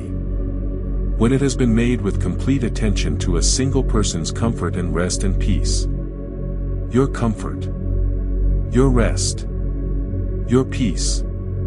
The blankets are layered, several of them, in different textures and weights, so that you will be able to arrange them precisely as your body needs. There is one thin and silky one for the skin, cool and smooth as a calm lake. There is one heavier one, warm with a weight that feels like being held. And above that, a third, the softest thing, almost impossibly soft, something between fleece and cloud and the memory of your favorite childhood comfort object, whatever that was. There are pillows. More than one, because bodies are complicated and need support in different places and at different angles, and whoever prepared this place knew that. There is one for beneath your head, filled with something that has exactly the right amount of give, not too soft, not too firm. There is one that can be pulled to the chest, held against the heart, if your body wants something to hold. And there is one for between the knees, if your hips need that quiet, precise support that so often makes the difference between almost comfortable and completely, entirely comfortable. The bed is warm already. Not from a heating element or a fire nearby, but from the earth itself, from the root beneath it, from the life force of this enormous ancient tree that has been generating warmth for centuries and is sharing it now, freely and without condition, with you. The bed is warm and it is yours and it has been waiting. Sit on the edge of it first. Let yourself feel the surface beneath you, the give of the moss beneath the blankets, the stability of the root beneath the moss, the groundedness of the earth beneath the root. Layers of support, one beneath the other, all the way down to the molten heart of the world. You are sitting on top of a stack of support that goes all the way to the center of everything. Feel that. Let the hands rest on the blankets on either side of you. Feel the texture of the topmost one, the softness of it, the way it receives the pressure of your palms. Run a hand slowly across the surface if you want to. Let the tactile experience of this place be fully received. This is real. This is yours. This has been prepared for you. Take a moment simply to sit here. To be in this shelter, this intimate and perfect space, with the lantern light moving softly on the walls, the forest breathable through the open side, the enormous tree at your back. Let the body understand, in its own language, the language of sensation and temperature and weight and texture, the language that exists beneath words. Let it understand that this is a safe place. The safest place. The place where sleep is not something to chase or achieve or manage, but something that will simply happen, naturally and completely, once the body has received the signal, here. This is the place. You can stop now. You can stop now. Lie down. Let the back of your body meet the bed, the full length of it, from the back of the head to the backs of the heels, finding the surface that is waiting for it. Let each part arrive in its own time. The head sinking into the pillow, which reshapes itself immediately and perfectly around the weight of your skull, cradling it, supporting it, releasing the muscles of the neck from the last of their work. The shoulders pressing gently back and then releasing, spreading slightly as the chest opens, as the collarbone widens, as the whole front of the body opens toward the shelter ceiling like a flower turning toward light. The lower back settling. The hips releasing. The weight of the pelvis sinking through the blankets and the moss and the root and the earth, all the way down into the patient, faithful gravity of the world. The thighs, which have held themselves ready all day, which have been prepared for movement even in stillness, letting them stop being ready. Letting them stop preparing. Letting them simply rest in the horizontal, in the done, in the finally finished position of a body that has arrived where it was going. The calves. The heels. The feet. Everything landing. Everything arriving. Arrange the blankets as your body needs. Pull the heavier one up. Let it settle over you, feel the weight of it, which is not oppressive but reassuring. The weight of being held. Of being covered. Of being contained in the most comfortable sense, gathered in, enclosed, kept. Safe. If you want the pillow to your chest, pull it there. Let the arms wrap around it, or not, whatever your body asks for. There is no wrong way to rest here. The bed will accommodate whatever shape you take, whatever position your body finds its way to. Trust the body. It knows what it needs. It has been trying to tell you all day, and tonight, in this place, you are finally, completely listening. The lantern burns beside you. In the intimate enclosure of the shelter, its light is everything, warm and amber and absolutely still. The flame does not flicker here. There is no draft, no wind, no disturbance. Just the steady glow of a light that will not go out before morning, that will keep its faithful vigil through all the hours of your sleep, that will be here when the first threads of consciousness return with the dawn. You are not in the dark. You will never be entirely in the dark. Even in the deepest hours of sleep, even in the places where consciousness does not go, where memory does not follow, there is a light. The light of the body's own life, its own warmth, its own ceaseless and faithful activity. The light of the heartbeat. The light of the breath. The light of the million invisible processes that are keeping you alive and healing you and restoring you even as you rest. You carry your own light. You always have. The lantern simply reminds you. Now, with your body lying in the bed and the blankets drawn close and the lantern burning its steady, amber promise, now let's return to the body one more time. Not to work on it. Not to release more tension or process more feeling. Simply to visit it. To travel through it with gratitude and tenderness and the quiet amazement of someone who has realized, perhaps for the first time tonight, what an extraordinary thing it is to be here. To have a body.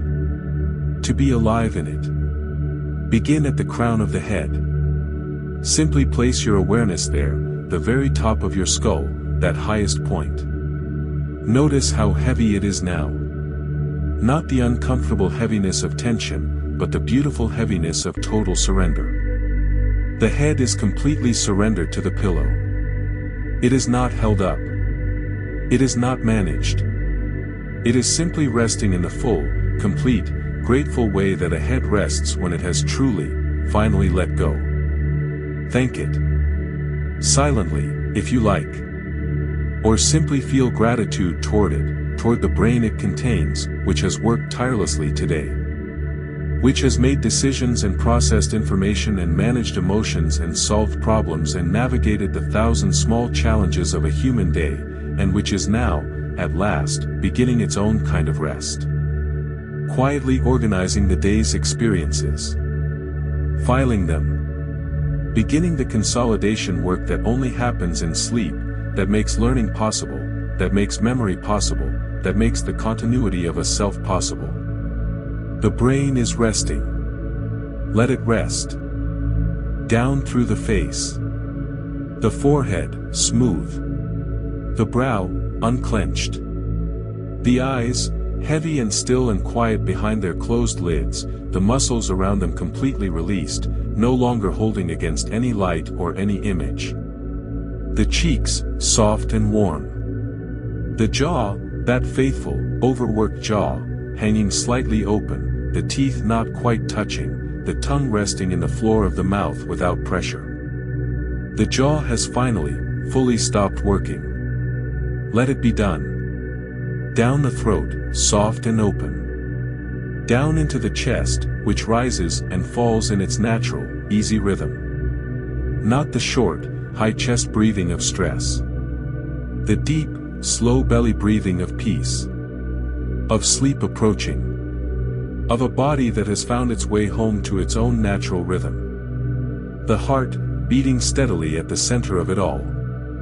Slower than it was when you arrived tonight. Calmer. Each beat a little more like a lullaby, a little less like a drum. The heart that has carried you through this entire day, this entire life, without ever once stopping. Without ever once asking to. The most faithful thing you own. The most faithful thing you are. Thank it. The belly, rising softly on the inhale, falling softly on the exhale. The core completely released, all the habitual holding dissolved, the whole midsection soft and warm and gently moving with the tide of the breath. The hips, the pelvis, the tailbone, pressed into the earth, delivered to gravity, surrendered completely to the downward pull that has been trying to bring you to rest all day and to which you are now, finally, yielding without resistance. The thighs. The knees. The calves. The ankles. The feet. All of it surrendered. All of it given over to the bed, the blanket, the earth, the night. You have nothing left to hold up. Everything is held. Now, from this place of complete surrender, this place of total physical rest, let the mind do one last gentle thing before it too releases its grip on the waking world. Let it notice what is present. Not to analyze. Not to fix. Simply to notice with the soft, unjudging awareness of someone looking at a landscape they love without needing it to be different than it is. Notice the weight of the blanket. The particular, perfect weight of it, pressing gently on the whole length of you. Holding you without constricting you. Keeping you warm without overheating you. Simply present. Simply there. Like a kindness laid over you by someone who knew exactly how much kindness was needed. Notice the sound of the river. It is quieter here than it was beside the pool, muffled by the shelter walls, filtered through the great redwood at your back. But it is there. Constant. Faithful. A sound that has been with you all night, that will be with you through all the hours of your sleep, a sound that says without words, the world is moving. Everything is flowing. All is continuing. You don't have to manage any of it. It manages itself. Notice the smell of the shelter. Cedar and earth and the sweet, faint fragrance that has followed you through the forest all night, that floral ghost, that memory of something blooming. And something else now, something new, the specific smell of the blanket beneath your nose. Warm and clean and deeply familiar in the way that comfort smells familiar. In the way that home smells familiar, even when home is a place you have never been. This is home. Notice the quality of the light through your eyelids, not dark, not bright, but warm amber. The lantern's gift. A softness rather than an absence. The difference between night and warmth. Notice the heartbeat. Still there. Still steady. Still faithful. Notice the breath. Slower now than it has been all night. So slow, in fact, that the pauses between breaths are lengthening, growing into small, soft expanses of perfect stillness that are no longer distinguishable from the pauses between thoughts. The pauses between moments. The pauses between one version of consciousness and whatever comes next. Notice how little is left to notice. Notice how the noticing itself is slowing. How the mind is releasing its grip on the act of awareness the way a hand releases a rope it has been holding, not dropping it, not cutting it, but simply allowing the fingers to open, one by one, until the rope slides free on its own and the hand hangs open, empty and at rest. The thoughts are almost entirely gone now. You may have noticed this happening, or you may have simply found yourself on this side of it without knowing how you crossed. Either way, here you are. In the extraordinary quiet of a mind that has stopped generating and has begun simply to be. Not blank. Not empty in the way that feels like absence. But still. Still in the way that a deep lake is still. Still on the surface, while below, slowly and without interruption, the currents of the deeper mind continue their work. Dreams are already forming there, perhaps. Below the surface. Below the threshold of your waking awareness, the dreaming mind is preparing its stage, gathering its images and emotions and fragments of the day, and weaving them into something your sleeping self will experience as entirely real, as vivid and as felt as anything that happened today. And in those dreams, as in this forest, as in this body, as in this night, you are safe. Whatever you dream tonight, you are safe within it. The forest is here. The shelter is here. The lantern is here. The presence that held you by the fire has not gone anywhere, it does not sleep, does not leave, does not fail. It keeps its vigil even as you lose awareness of it. Even as the deeper layers of sleep draw you down into their beautiful dark. You are watched over. You are held. You are loved. And you are going to sleep now. Not trying to sleep. Not practicing sleep or achieving sleep or managing the conditions for sleep. Simply going. The way water goes to the sea, not by effort but by nature. Not by decision but by gravity. The deep, patient, irresistible gravity of a body and a mind that have done everything they needed to do tonight and are now, at last, complete. Let the affirmations come. Softer than before. Quieter. Not delivered but received, rising up from the earth through the root through the moss through the blankets into the body, the way warmth rises. The way deep things surface when the surface has become still enough. I am exactly where I need to be. Here. In this bed. In this body. In this night. Not where you should be or wish you were or are working toward being. Where you need to be. Exactly. Precisely. Without argument. You are here, which means here is where you need to be. The universe has not misplaced you. This moment has not made a mistake. You are exactly, completely, perfectly placed. Let that settle. Let it be true without needing to be proven. I have done enough today. Perhaps you feel this. Perhaps you are still not sure. Perhaps there is a voice somewhere, familiar, persistent, hard to argue with, that is reviewing the day and finding places where more could have been done. More could always be done. There is no end to the doing. But the day has an end, and it has ended, and everything that happened in it happened in the time and with the resources that were available. You did what you did. And whatever was left undone will still be there tomorrow, and tomorrow you will have fresh eyes and a rested body and a restored mind to bring to it. But tonight, you have done enough. You are enough. My rest is healing me. Right now. In this breath.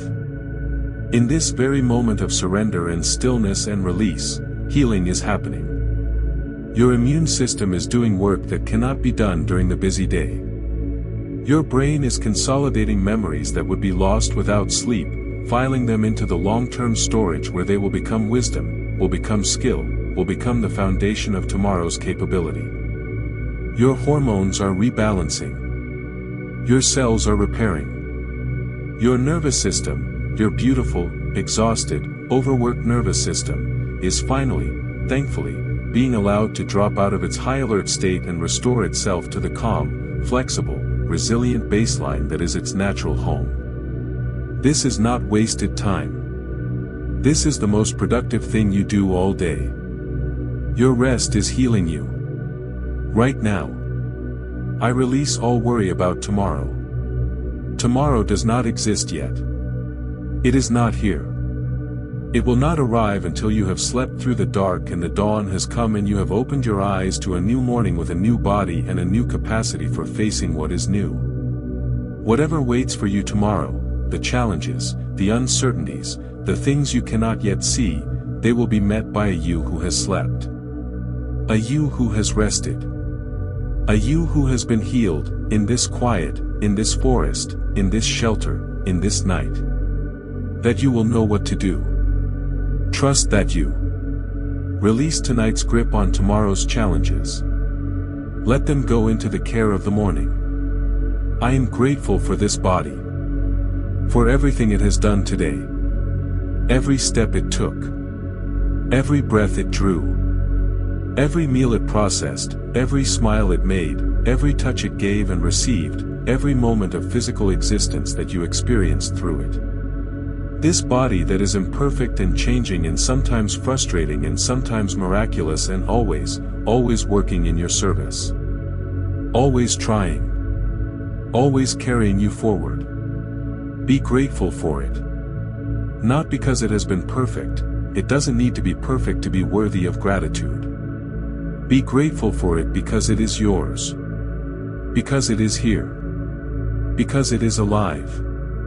Because it will carry you into tomorrow, renewed and restored and ready to carry you again. Thank your body. It has earned your thanks. I choose peace. Not because everything is perfect. Not because all the problems are solved and all the questions are answered and all the uncertain things have been made certain. But because peace is a choice. Not a circumstance. Not a reward for having sorted everything out. But a choice, made moment by moment, breath by breath, in the space between stimulus and response, in the gap between what happens and how we meet it. You choose peace tonight. Not as a performance or an achievement, but as a returning. As a homecoming. As the simple, radical, life-changing act of saying, I am going to rest in what is good about this moment rather than strain against what is difficult. There is something good about this moment. There is the lantern. The blanket. The shelter. The root beneath you. The forest around you. The river in the distance. The stars above the canopy.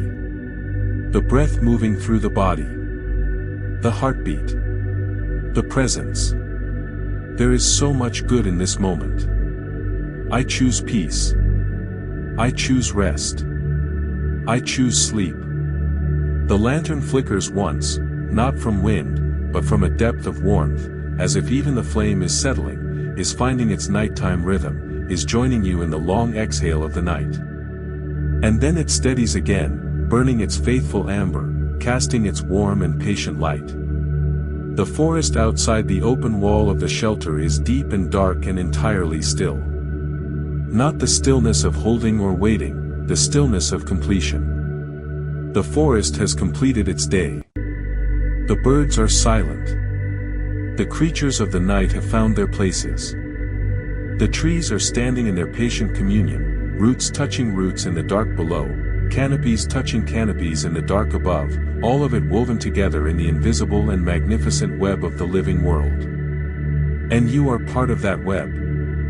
Your roots, your history, your relationships, your accumulated love, your remembered joys, the people who have shaped you and the experiences that have grown you, they reach down in the dark of you and touch something. Something larger. Something that has always been there. Something that holds. And your canopy, your hopes, your capacity for wonder, your ability to reach toward what is beautiful and true and worthy, it reaches up into the dark above you and touches something there too. Something that reaches back. You are not a separate thing in the world. You are woven in. You are held by 10,000 invisible threads of connection, to the people who love you, to the world that made you, to the life that moves through you, to the night that holds you now.